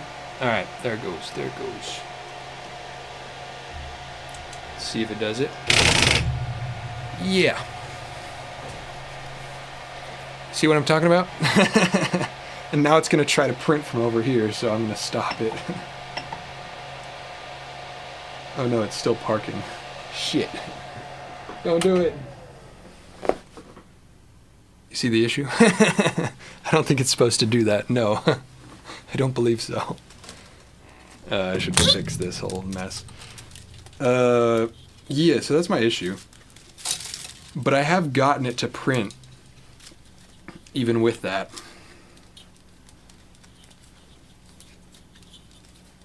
I think I did something funky. I don't remember exactly. I'm gonna move this spool over here.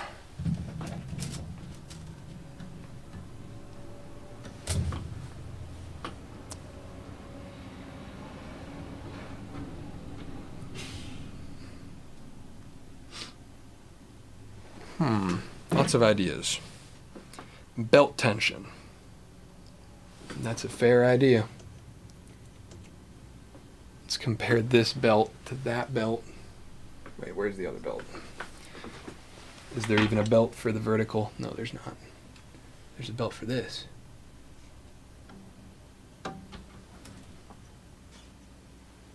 This belt does feel looser, I want to say.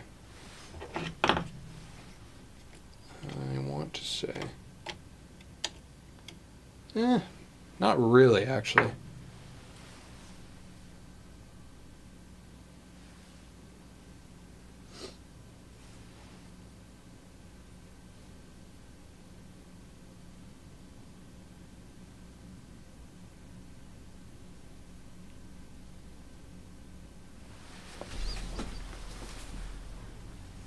Wait, no name. Are you talking about something else, or it's meant to be that way? When it gets compressed, it clicks and completes the circuit? But that would be this way, right?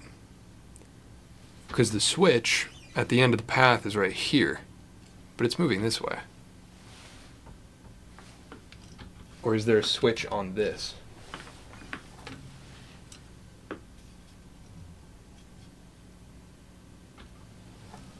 I don't know. I do not know.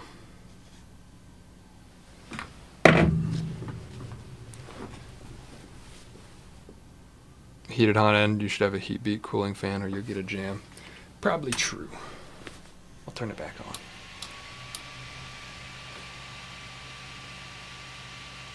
So anyway, I've been doing jank to get it to actually print. So I turned it off, manually moved it, turned it back on.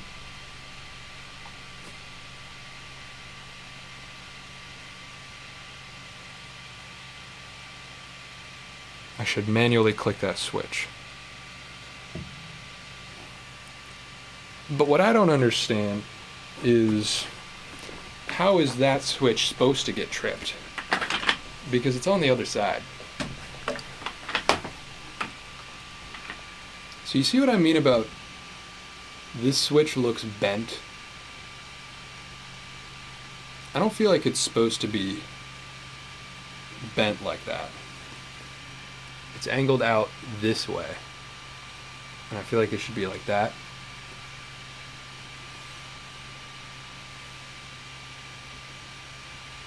But how is it supposed to hit that? Because all it does is it goes to the right. It feels like there's two separate issues here.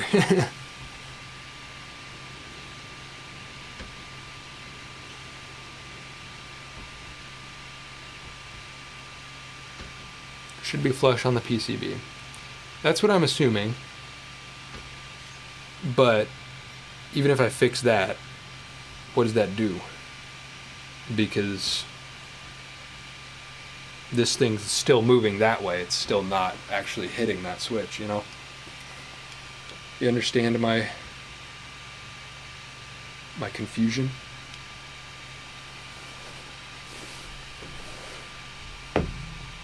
Repin motor cable to flip polarity and bend switch back. That sounds like a reasonable solution.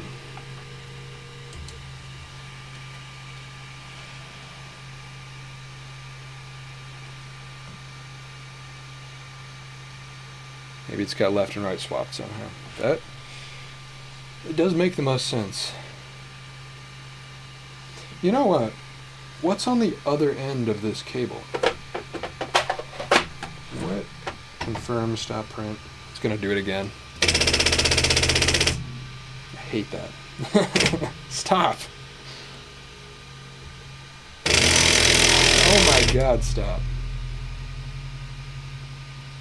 Please. I'm gonna need to buy new. Alright, I'm turning it off. I wanted to keep it on for the fan, but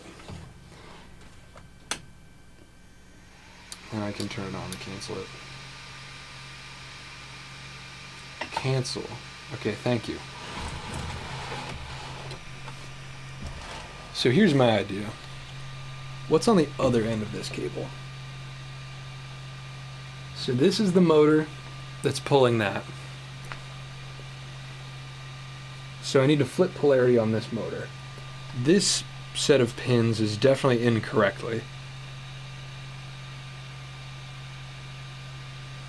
No, it wouldn't make sense for it to be the other end, because this all joins together.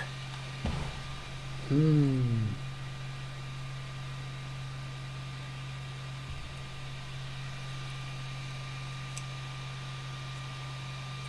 does that go? I don't think I plugged that in. No. That was like that.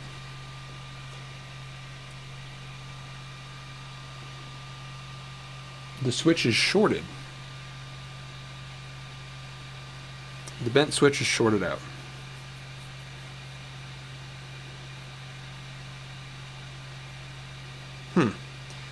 So that switch being shorted out means it thinks it... Yeah. Good thinking. Troubleshooting with the folks of the community. This is valuable. Actually, my plan wasn't to troubleshoot this. My plan was just to run one print.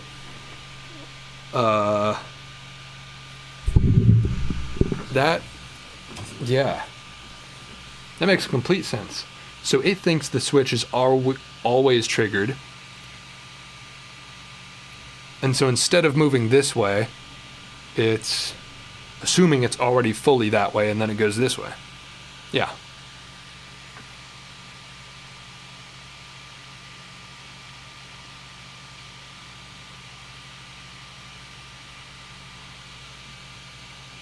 Okay.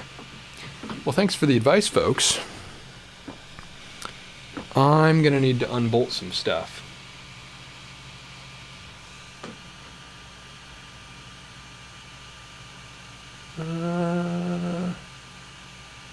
Yeah, I'll need to get in there.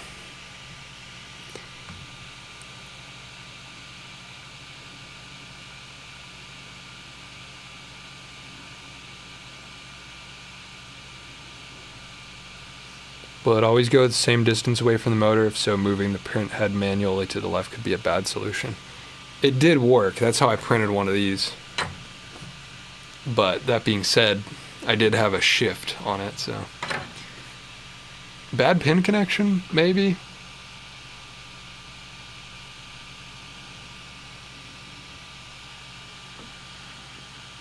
Guy with the same problem solved it by unplugging and plugging the switch back in. Alright. Let's give it a shot then.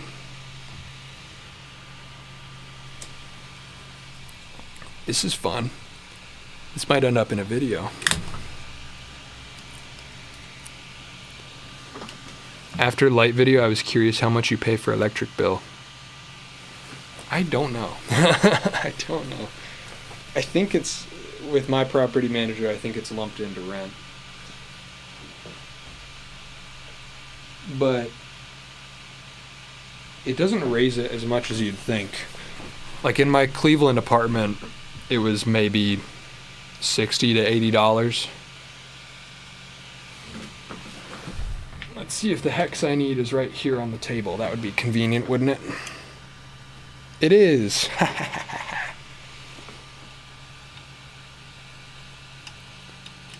That is lovely. You can reach this cable without unscrewing anything. Yeah. Sometimes, though, you do things stupid to get it on video.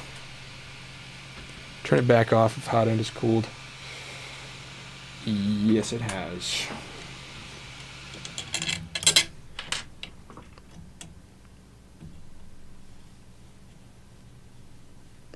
LEDs are a lot cheaper to run, aren't they? Yep, it really is. Like, the biggest part of my electric bill is probably, like, the PC. The PC dwarfs all of the lights. Switch is a pain to plug back in without having the cover off.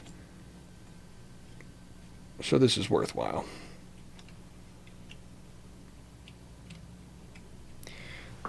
Is this gonna fall off? Yeah, it is. All right. I'll be prepared. Why is this one kind of stuck?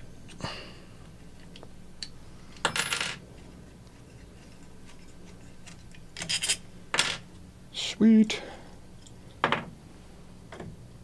And we'll let you hang out there. That ought to be fine. All right, little buddy. Little switch.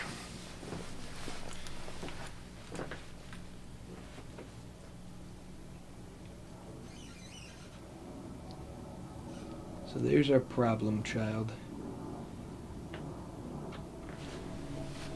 Right inside there.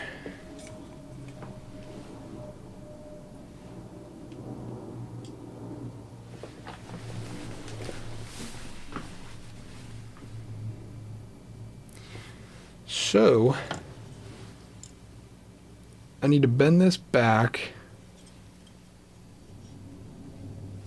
I could kind of use autofocus right now.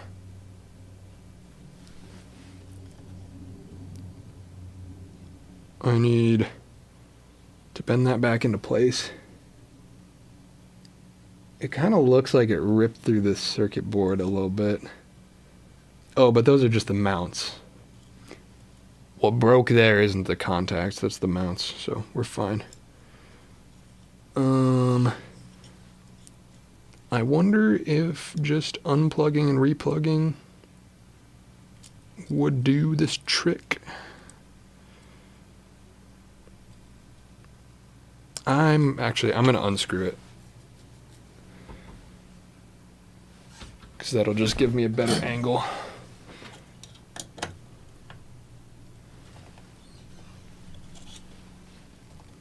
Test switch with multimeter before putting it back. Not a bad idea. If the multimeter is in my room. I need to buy a second multimeter because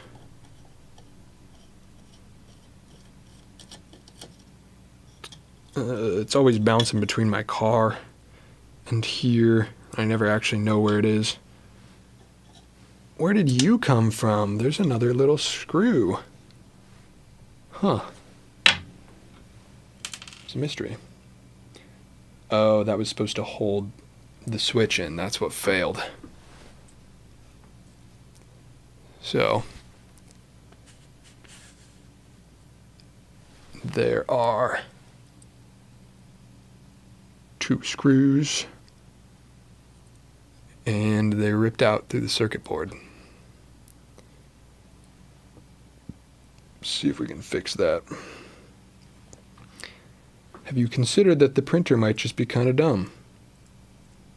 Everything's dumb. All computers are kind of dumb.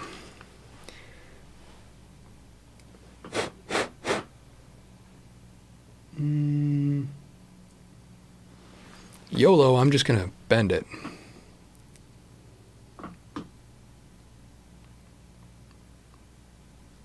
If it breaks, I can fix it, probably.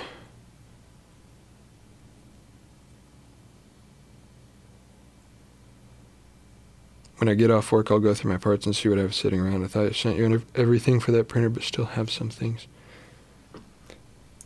Don't feel like you have to if you don't want to. It is more shipping. But I would appreciate it. Okay, I'm going to try to get it back in the position where it should be. It is just kind of bendy. I'm switching lenses back. Flashbang.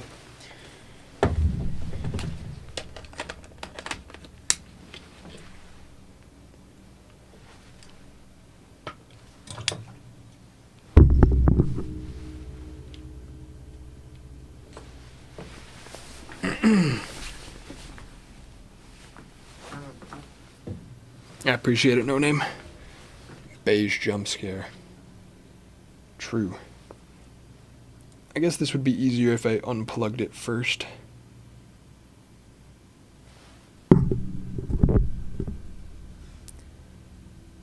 X-axis end stop, not super precise, so you can always replace it with any micro switch and some glue.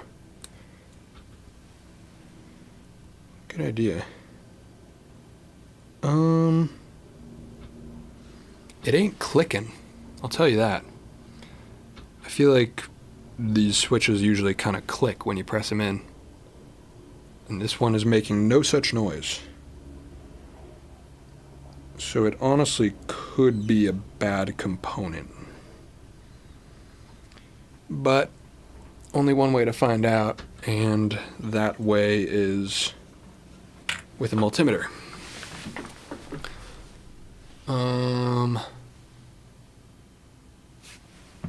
From what I remember, parts for this printer are easily accessible. Yeah, I think they made a ton of them, so I can't imagine it's too bad.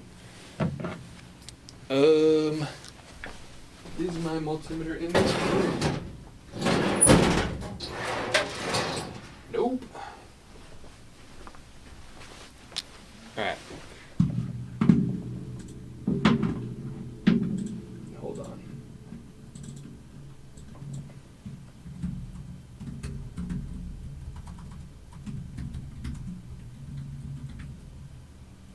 I spelled that wrong. Alright. I'll be back. I think the multimeter is in the car, so give me 2 minutes.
I'm back.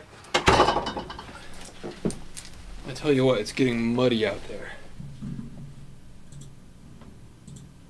Okay.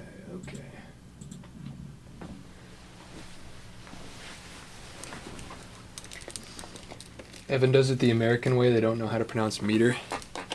Is it multi-beater?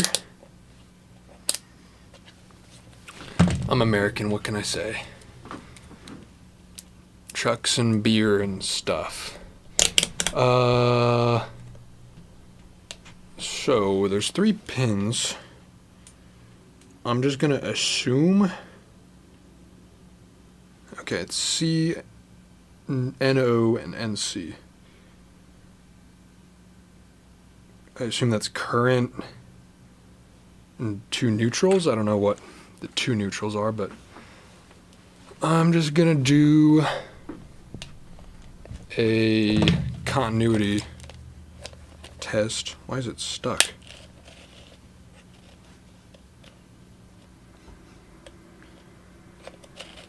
Oh. Did I break it? What? No, we're good. Alright.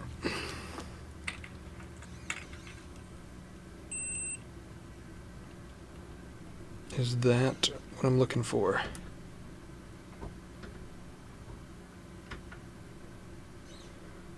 So C to NC doesn't do anything. C to NO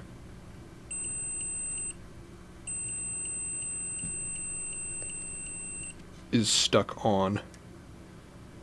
I don't think it's NO to NC. Yeah. So the switch is indeed stuck on. Theory confirmed. Thank you. Normally open, normally closed. Oh. So they're just inverts of each other, is what it's supposed to be?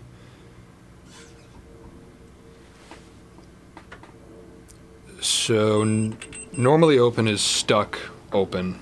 Normally closed is stuck closed. Regardless of what happens with the switch. Or other way around, whatever. Switch is stuck.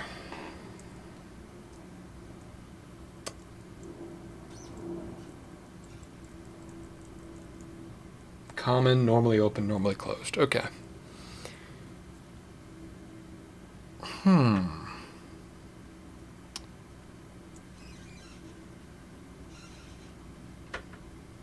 What? So I know I have replacement switches that are 2-pin. Normally closed is the traditional, right? That would be it's not connected, and then when you press the switch, it is connected. What does it need normally open for?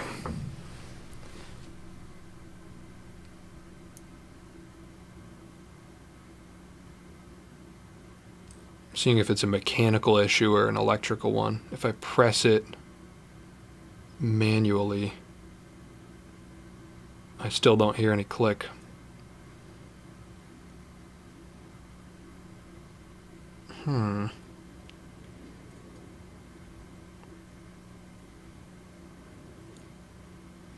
Unfortunate.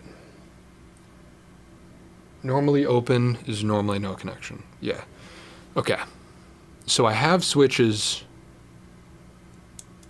with the normally open pin.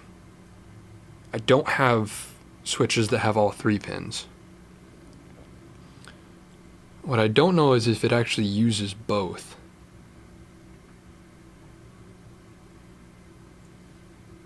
I'm trying to like trace the paths. No, it definitely does use both.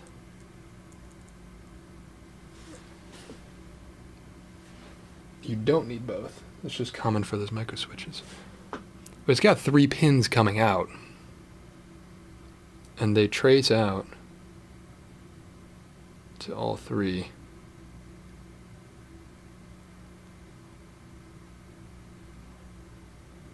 But it might still work without one of them.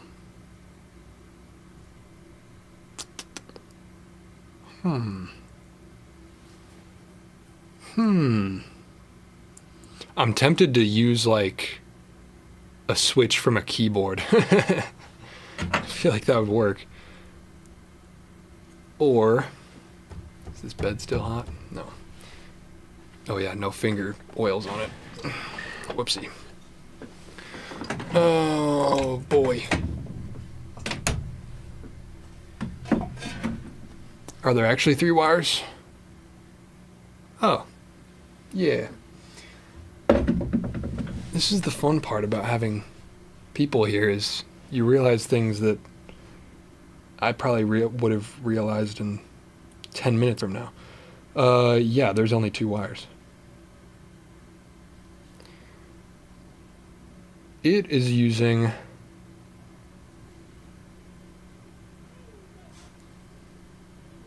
the normally closed. Huh.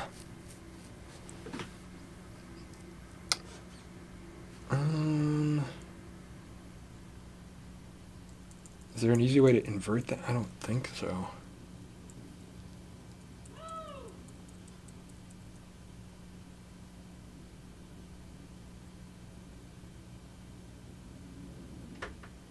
Any switch should be fine. Yeah, the thing I'm held up on is it's using a normally closed switch, and the switches I have are normally open. But if all it's doing is detecting a change, then I guess it's fine.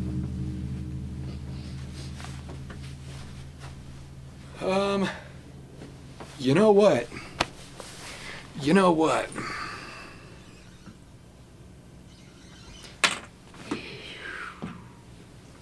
There's no resistors or anything else on this board. This board has nothing. It's literally just the switch going out. What I think I'm going to do, I'm going to stick a paper clip into that and then trigger the switch manually. In the firmware, you can usually invert it. Okay, good to know. So that'll be my permanent fix, but for this stream, I think I just stick a piece of wire in there. So where can I find a piece of wire?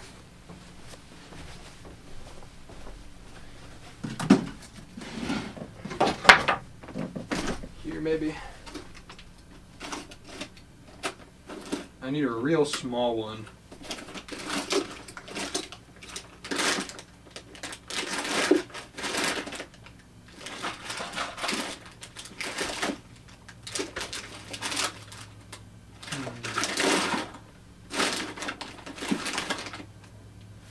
Will these fit? These might fit.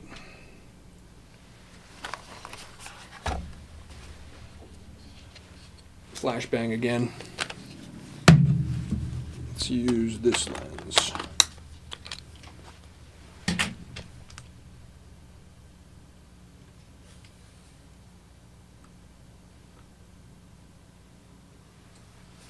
So that little sucker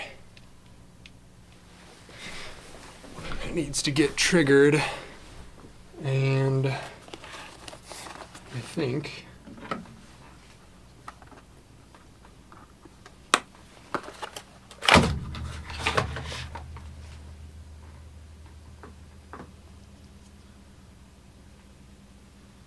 I'm just going to strip a wire real quick. Where's my wire stripper? There it is.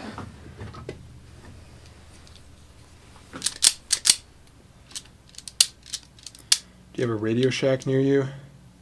Nah, not anymore. I think I actually have more of those switches though. That's going to be 10 minutes of looking for it. So for the purposes of this stream, I'm just gonna jerry rig it. Will this wire fit? Perfect. You see the vision? There you go. That right there is a normally closed switch.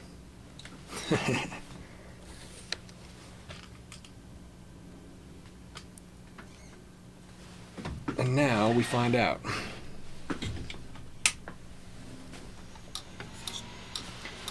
So, if the theories of how this thing work, if I understand, when I start the print now, instead of going this way and jamming, it should go this way and jam until I plug this in.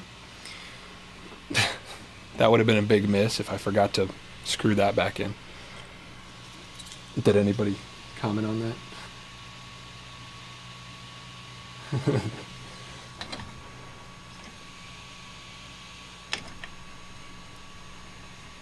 Nick says no, wait. Did you realize? You realize the same thing?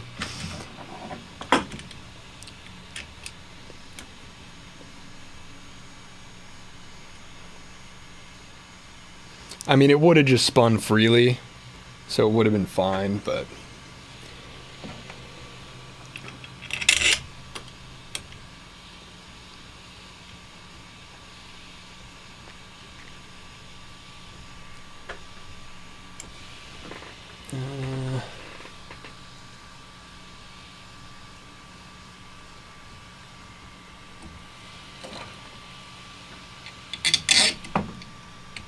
Classic tinkering with things and then forgetting to put them back together.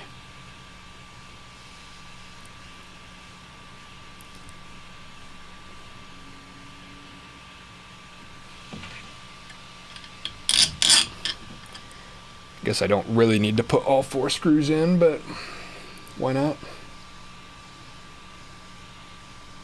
What did somebody say about a bomb? I can't scroll up on this screen.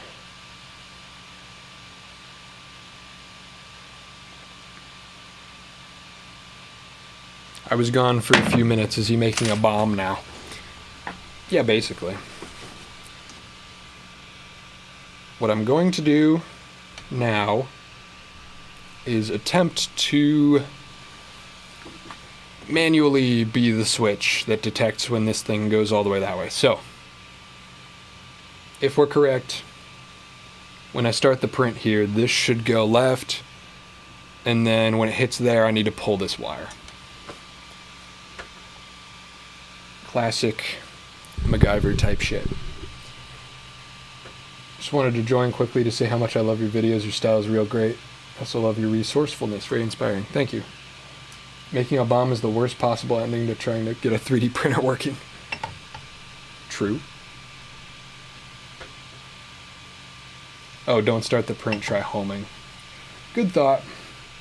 I'm going to do manual motion first.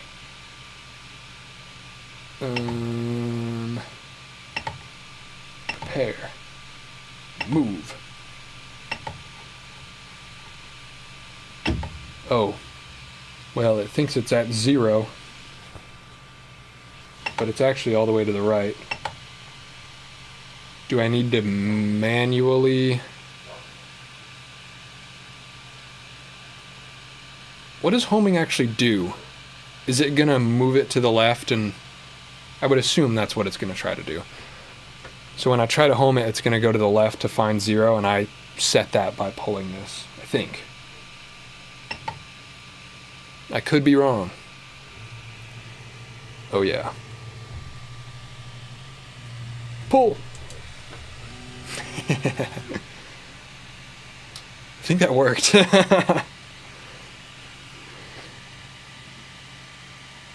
Okay. Success, I think. I can probably put it back in now.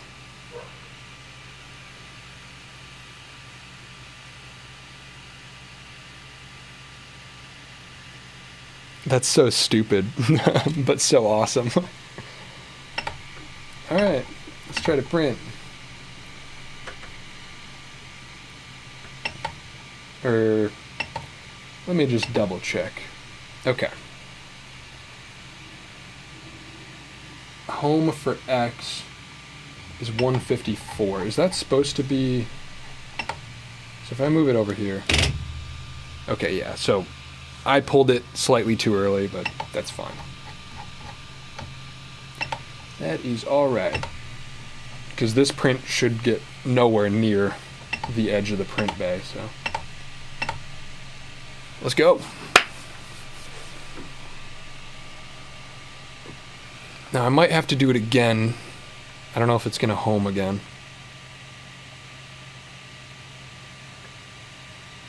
I believe it will. And again, I might not even have proper bed adhesion here because I didn't clean that after manhandling it.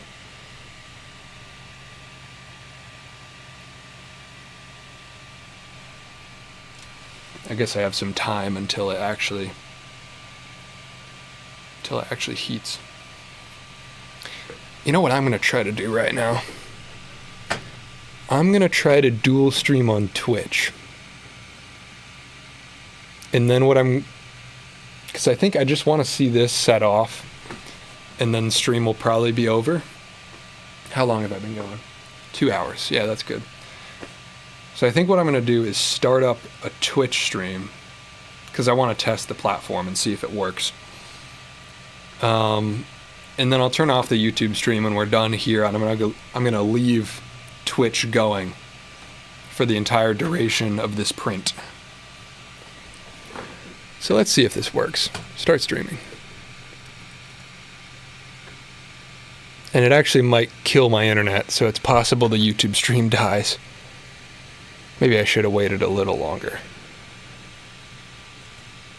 Let's test. Am I live on Twitch? I am. That's incredible.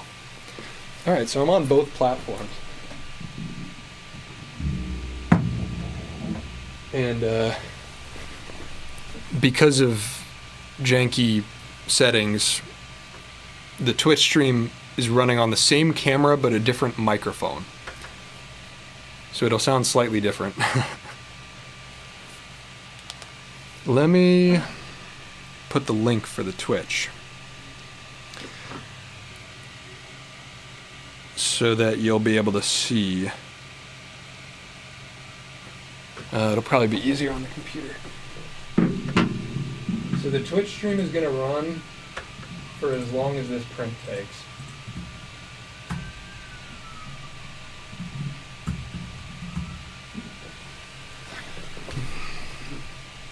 We'll be done here in a second.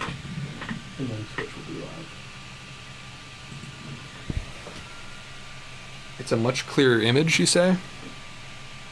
The bitrate might be higher on Twitch, I don't know.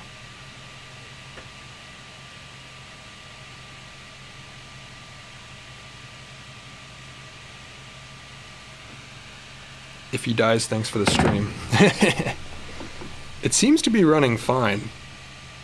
I kind of thought it would kill my internet, but it hasn't. We're still heating. We are at 152 out of 220. I can't remember if I set that or if that's how it was set from No Name. AFK printer stream, yep. Much clearer and the audio is more synced. Maybe Twitch is better, folks. I don't know. I'll also say it was much more seamless to go live. Because on YouTube you have to pick a thumbnail and schedule it for a certain time. On Twitch you just click go live and it just goes. Audio is probably worse. This is the mic for the Twitch stream, and this is the mic for the YouTube stream, so when we go AFK, I'll switch it. Interesting. Maybe Twitch is the move, I don't know. There's 25 people there. I like the look of the Twitch chat, too. Yo, hello from YouTube. I think it's much better here. Looks good. I have it up on my two screens, and I gotta say the Twitch stream looks better. I don't know. Follow, if you're on the Twitch, follow it so you get notified if I go live. My fault. I was distracted. Should be fine though. I was too busy plugging, and I didn't unplug. Silly me.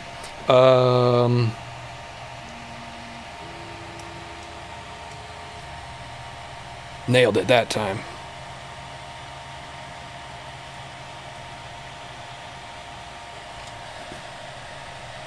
Bro failed the QuickTime event? True. I can hear the workshop on Twitch. What does that mean? You hear the fans from this thing?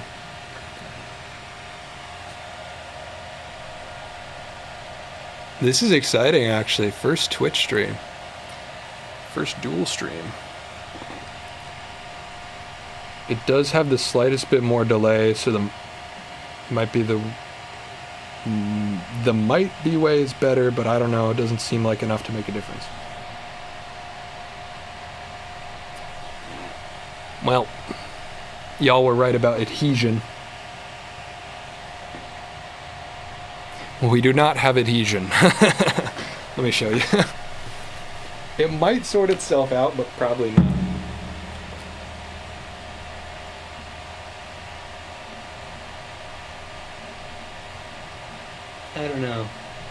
I don't know.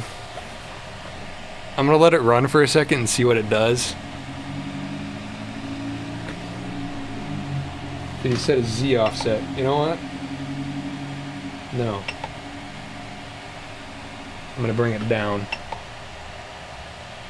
That might be the issue.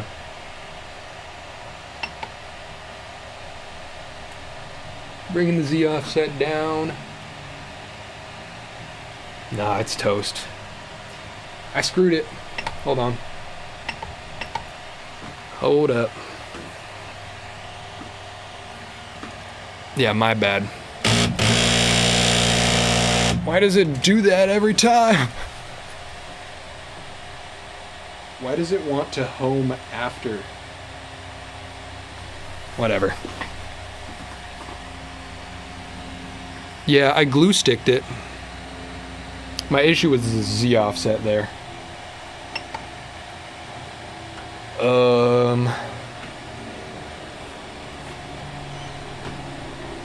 That was the only problem. So we should be good. Should be good for a do-over. There's my boat. Do you like my boat?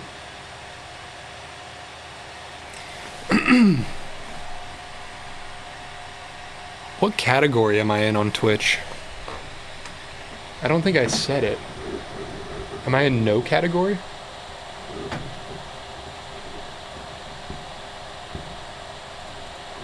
I'm going makers and crafting.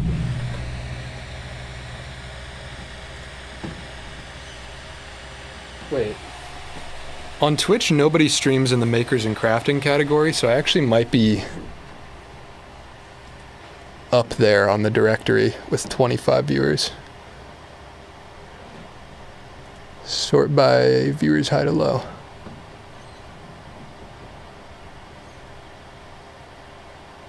Yeah, I'm on the first page.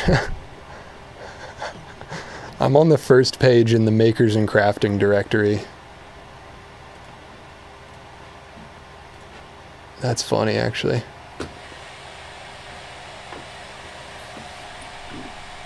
Only left audio? Really?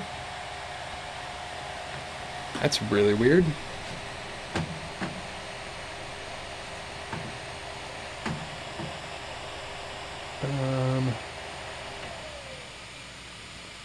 I don't know what could be causing that.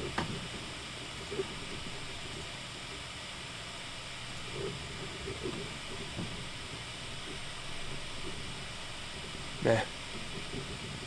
I'll fix it later. Oh, your interface was on mono. That's funny. Okay. Check Z height with paper method. Okay. You have to do the ritual and it takes some fine tuning. Yeah, I remember now. On these ones, I set the Z offset really low manually for the first layer, and it was like squashing it down. And then after the first layer or two, I raised it up. Just forgot to do that here.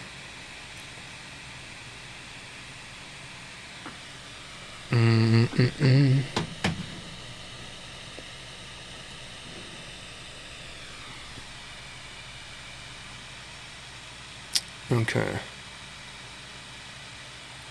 Now I have to read Twitch and YouTube chat. Run him up to 50 follows. Hell yeah.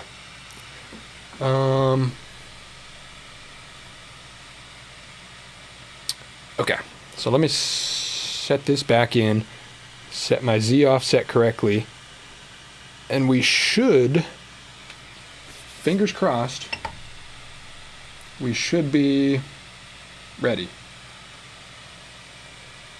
Yeah, I got the metal shims.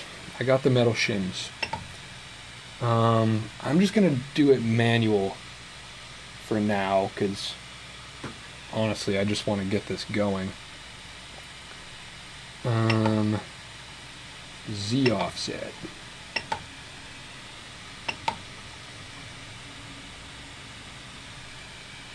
You know what? Print. It's much lower than it was.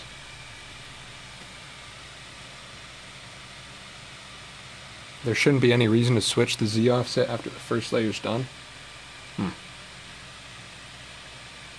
I guess that's fine then. I just wasn't sure how much it should be like squashing the previous layer.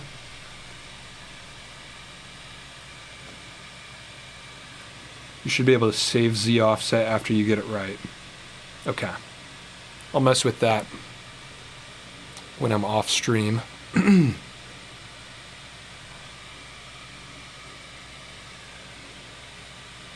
Okay. We're heating back up. I added that probe to help with getting the Z set faster. Okay. I'll figure out how to use that. For now, I'm just manually setting the numbers because I haven't done the other stuff yet. We're still heating. Let me set the Twitch title.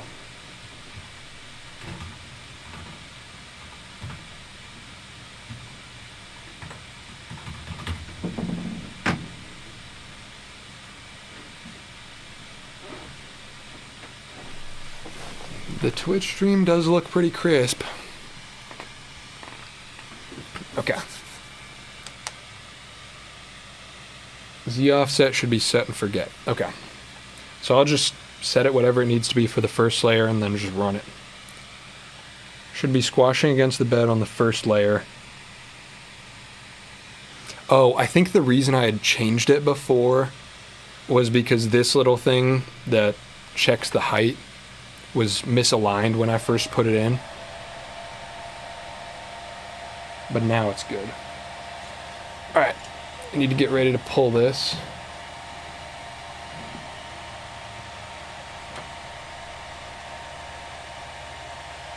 We are heating up to temp.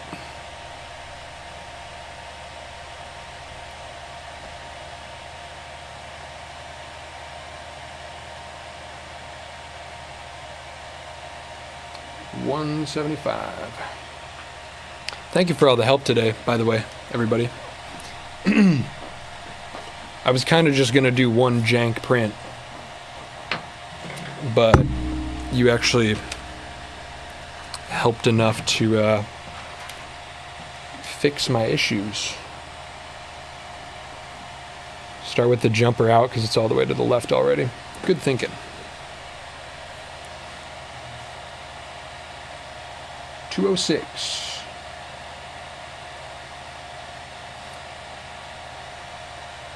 Should just be a couple seconds. I think it'll be like depending on my speed, it'll probably be like a 2.5 hour print or something, if I remember right from the first time. So we'll be live on Twitch for a bit.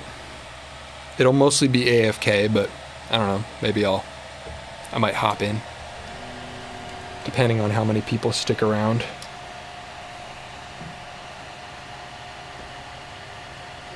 Let me put this back in case it runs over to the left again. It is leveling.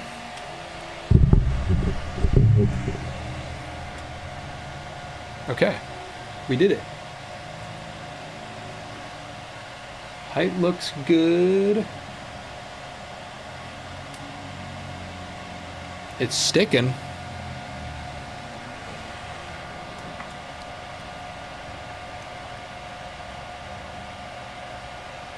Looking at you waiting to pull a trigger with a NASCAR jacket on really is a thing.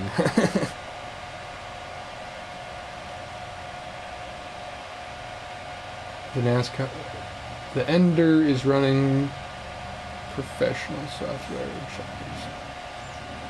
Oh, let's run it down a touch. Could be lower.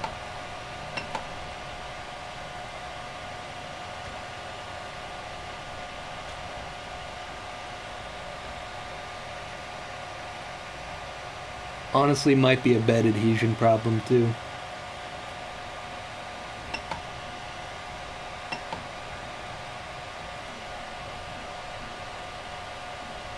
Let me give it a shot. Give it a chance.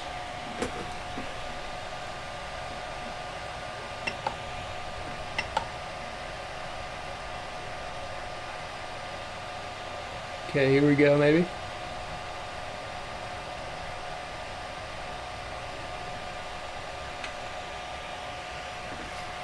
What's happening here?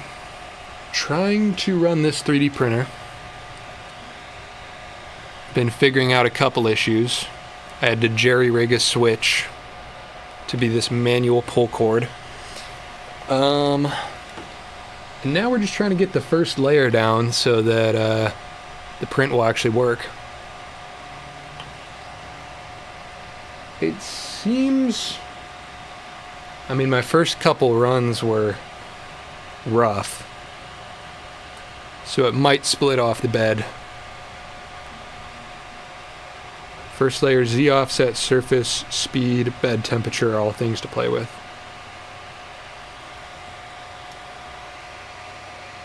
Oh no.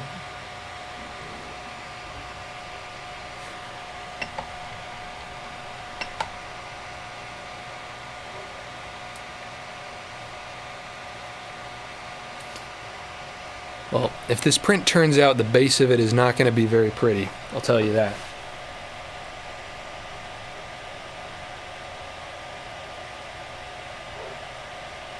But I think it is... I think it's sticking. Let me try to give a close-up for you.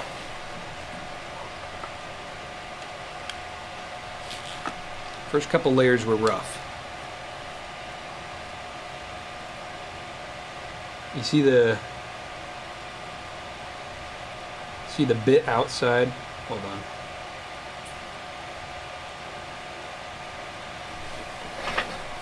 See the little run outside that it does at first? That did not stick. But then playing with the Z offset, I got the center to stick. So the bit that actually matters right there. See the base of the boat?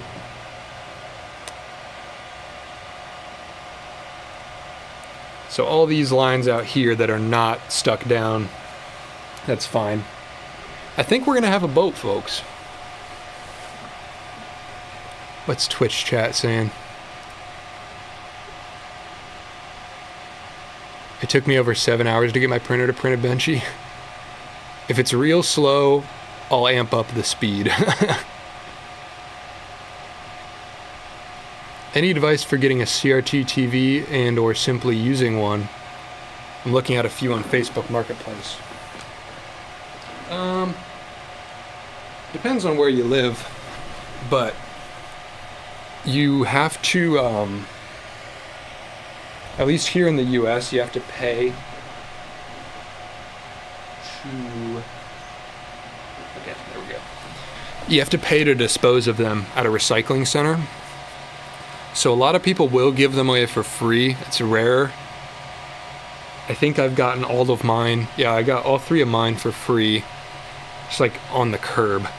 But if you're looking on Facebook Marketplace, like $20 is a fine price to pay. And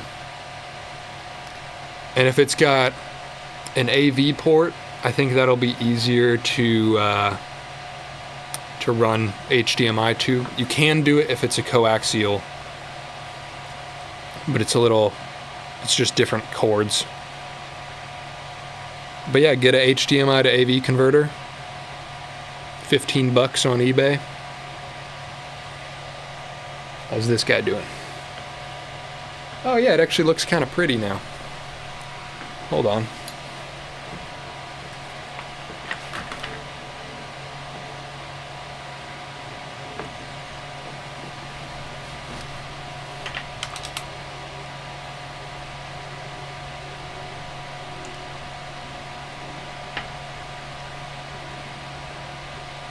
Focus.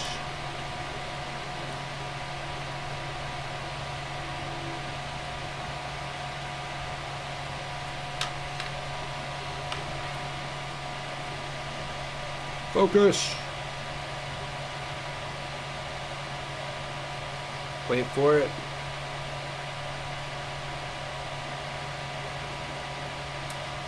I promise the back end looks good.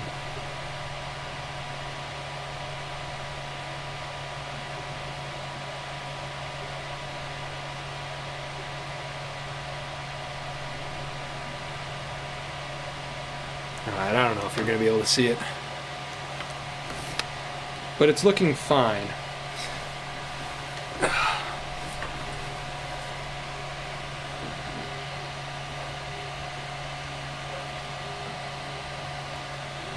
Oh, it's doing infill right now. That's why it looked weird. Silk PLA is more brittle than matte or normal PLA. Might be important if you make something structural. Okay. Good to know.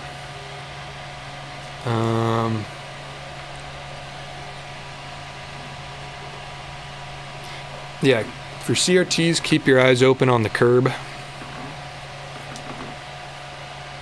But Facebook Marketplace is pretty good too.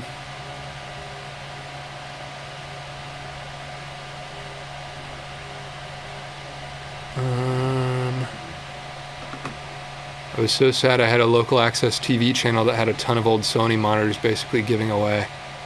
That's rough. Some of those go for good money. The little stacking ones, the box kind. Trouble is they're up in price because of vintage gaming. That's true.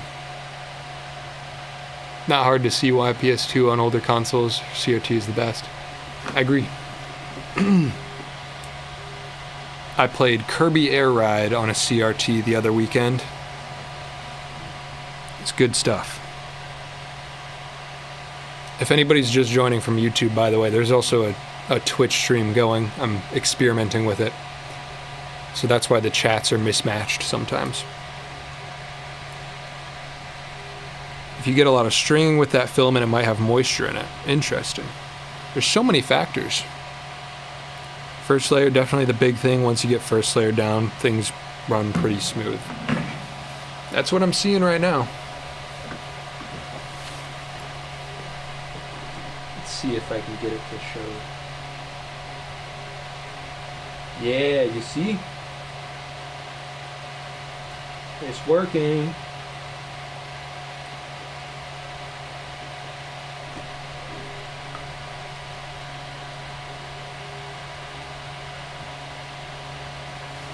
Looks pretty nice.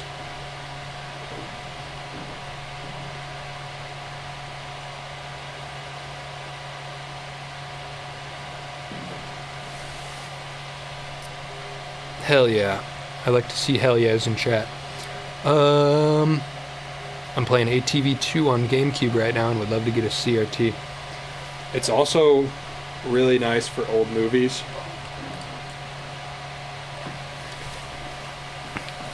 I've been rewatching Twin Peaks recently because David Lynch just passed, and I've been off and on whether I'm watching it on the monitor or the CRT, but I watched some of it on this CRT. It's definitely a vibe.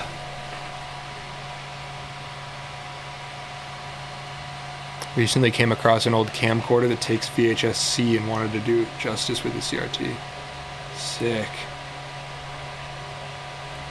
Sony Hi8 camera and Bose speakers for $15. That is insane. I've been wanting to try to record on like Hi8 or maybe Mini DV or something. I have buddies that have, but haven't personally. Need 22 more followers for the Bev Man. Yeah, if you're on the Twitch for the first time, give it a follow, because I might do some streams that are on Twitch that aren't on YouTube. Linking it in the chat again.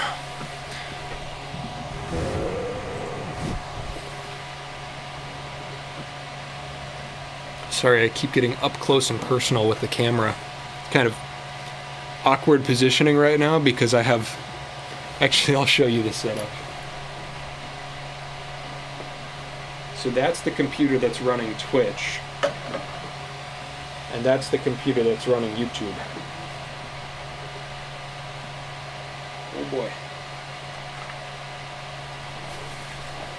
This camera is HDMI'd into that computer, and then that computer is HDMI'd out to the laptop. Actually, now that I say that out loud, maybe that's why the YouTube stream is lower quality. I don't know. I'd love to pick up an old CRT with an integrated DVD player. Yeah, I just found one. There's a fourth one that's not in this room. It's in my living room. And that one has a VHS player in it. What's YouTube saying? It's a real sponge, that filament. I guess maybe I should store it more carefully then. Just caught up on Tim Burton Batmans. Nice. I think the speed record for a Benchy on stock Ender 3 is around 20 minutes. Needs a bunch of tuning in the slicer and bone dry filament. That's insane. This one that I ran on like the max speed that's still stuck was maybe an hour. I can't remember. It might have been under an hour. If that doesn't sound insane. It was significantly quicker than the other one for sure. What does this one say? This one says 2 hours 23 at the current settings.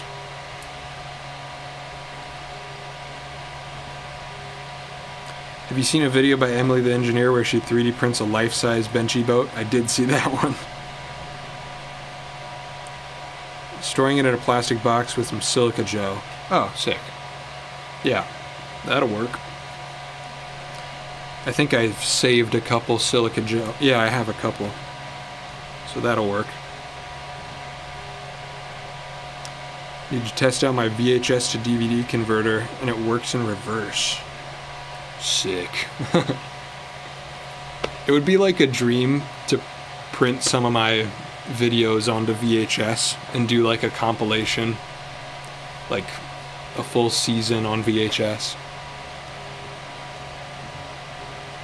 You should definitely stick to Twitch for stream. Community is here for stream only. I think on YouTube people are a bit lost with the stream direct concept. Yeah, it is just a different viewing environment. On Twitch you come for the stream that you're going to stay on YouTube. It gets recommended as if it's a video, so it's a different kind of experience. I'll say I'm liking Twitch so far. So, in a minute I'm going to shut down the YouTube stream, grab some food, and I'm going to leave the Twitch stream on AFK until the Benchy finishes. And I might pop in here and there. Or maybe we do something after, I don't know. The other thing about streaming on Twitch is that it feels lower pressure. Like on YouTube, like it's right next to my videos that I put like a ton of effort into, and so it feels like it just feels different being on the same platform versus different. But I'll mess around with it.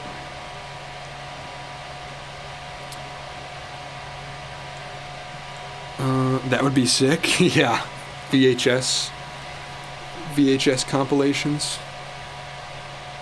I'll mess with it. I actually have I'll show you my VHS collection.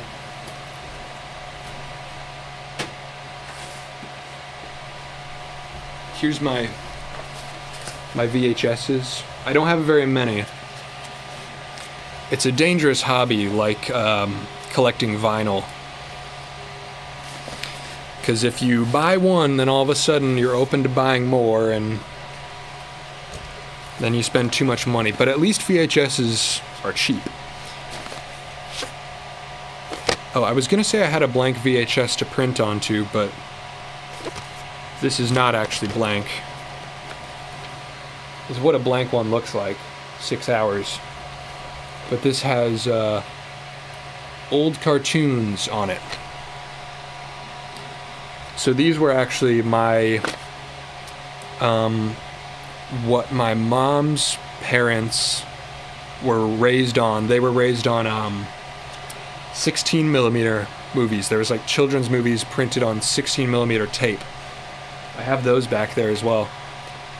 And they converted those 16 millimeter tapes onto VHS to future-proof it, I guess. And now VHS is just as obsolete as the film was when they converted it, probably. Then I have the pocket hole solution to tables with this guy. I like that.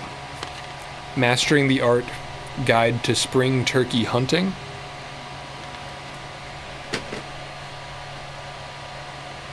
On YouTube I can watch on my TV in my shop. I think you can do that with Twitch too, but I'm not sure if there's an app for it that's as seamless. I don't know for sure.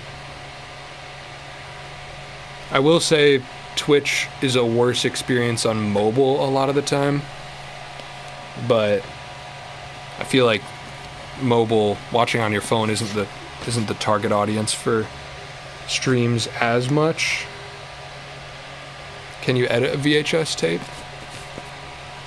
I mean, you can edit and then put anything onto a VHS tape, but it's not like film where you're like snipping film or whatever. I've tried getting Twitch on our TVs, but it doesn't work. That is a consideration. If it's a smart TV, you need to see if there's a Twitch app. Interesting. I've never tried it myself, because I don't have a TV in here. Hi, Big Evan. Hope you're doing well. Hope you are doing well as well. Thanks for stopping by. What's in the Twitch chat?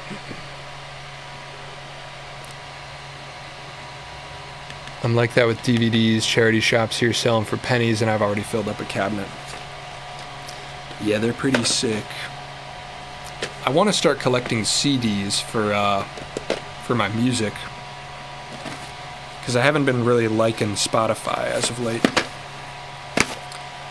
Then I have 2 ancient mysteries, The Great Pyramids and Angkor Wat, narrated by Leonard Nimoy.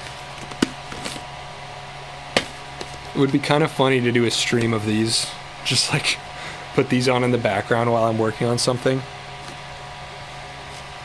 Twitch is more lax on copyright while you're live. YouTube will shut down the stream during the stream. Twitch will just mute it afterwards. Then I have a CNN tribute, America Remembers 9/11. I bought that right before 9/11 this year, and then rewatched it on the day. Chitty Chitty Bang Bang, a classic movie. If you haven't seen it, this is what I want my car to be. Flying car. Come on. With all kinds of features. It's a really fun movie. And then another one of my favorite movies, The Dark Crystal. Classic. That's my collection as of right now. Oh, and I think downstairs with the other TV, I have like a kid's educational video on fish. Chitty Chitty Bang Bang is the GOAT. It really is. I watched that a bunch as a kid, and I think maybe that's the reason that my car is the way it is now. I recommend Bandcamp for buying and finding new music. Yeah, like downloading. I think actually I did buy one or two things on Bandcamp. I just need a good way to listen to it. So maybe I should burn some Bandcamp stuff onto CDs.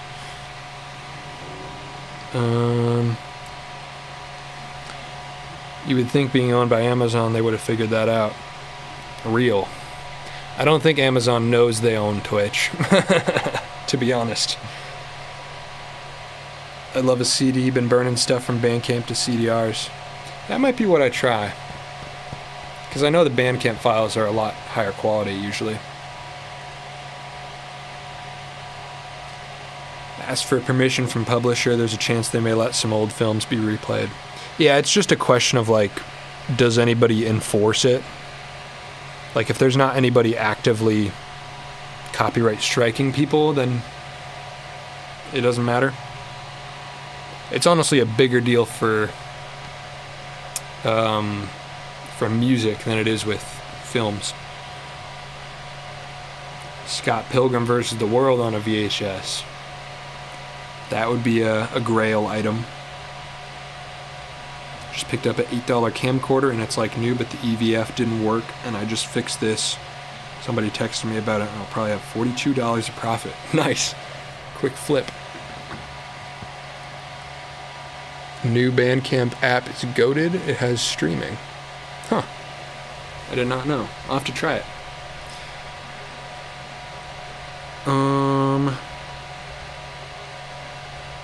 Was there anything else I said I was going to do on this stream? I'll give you one last update on the Benchy before I shut off the YouTube stream, at least.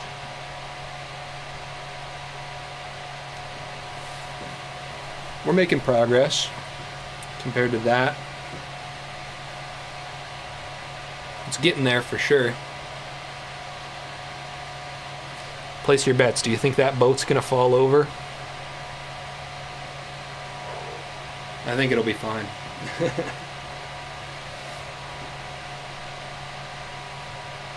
Alright. With that, I think I'm shutting off the YouTube stream. How long has it been? 3 hours on YouTube. Sick. Alright. Thank you, everybody that stopped by on YouTube.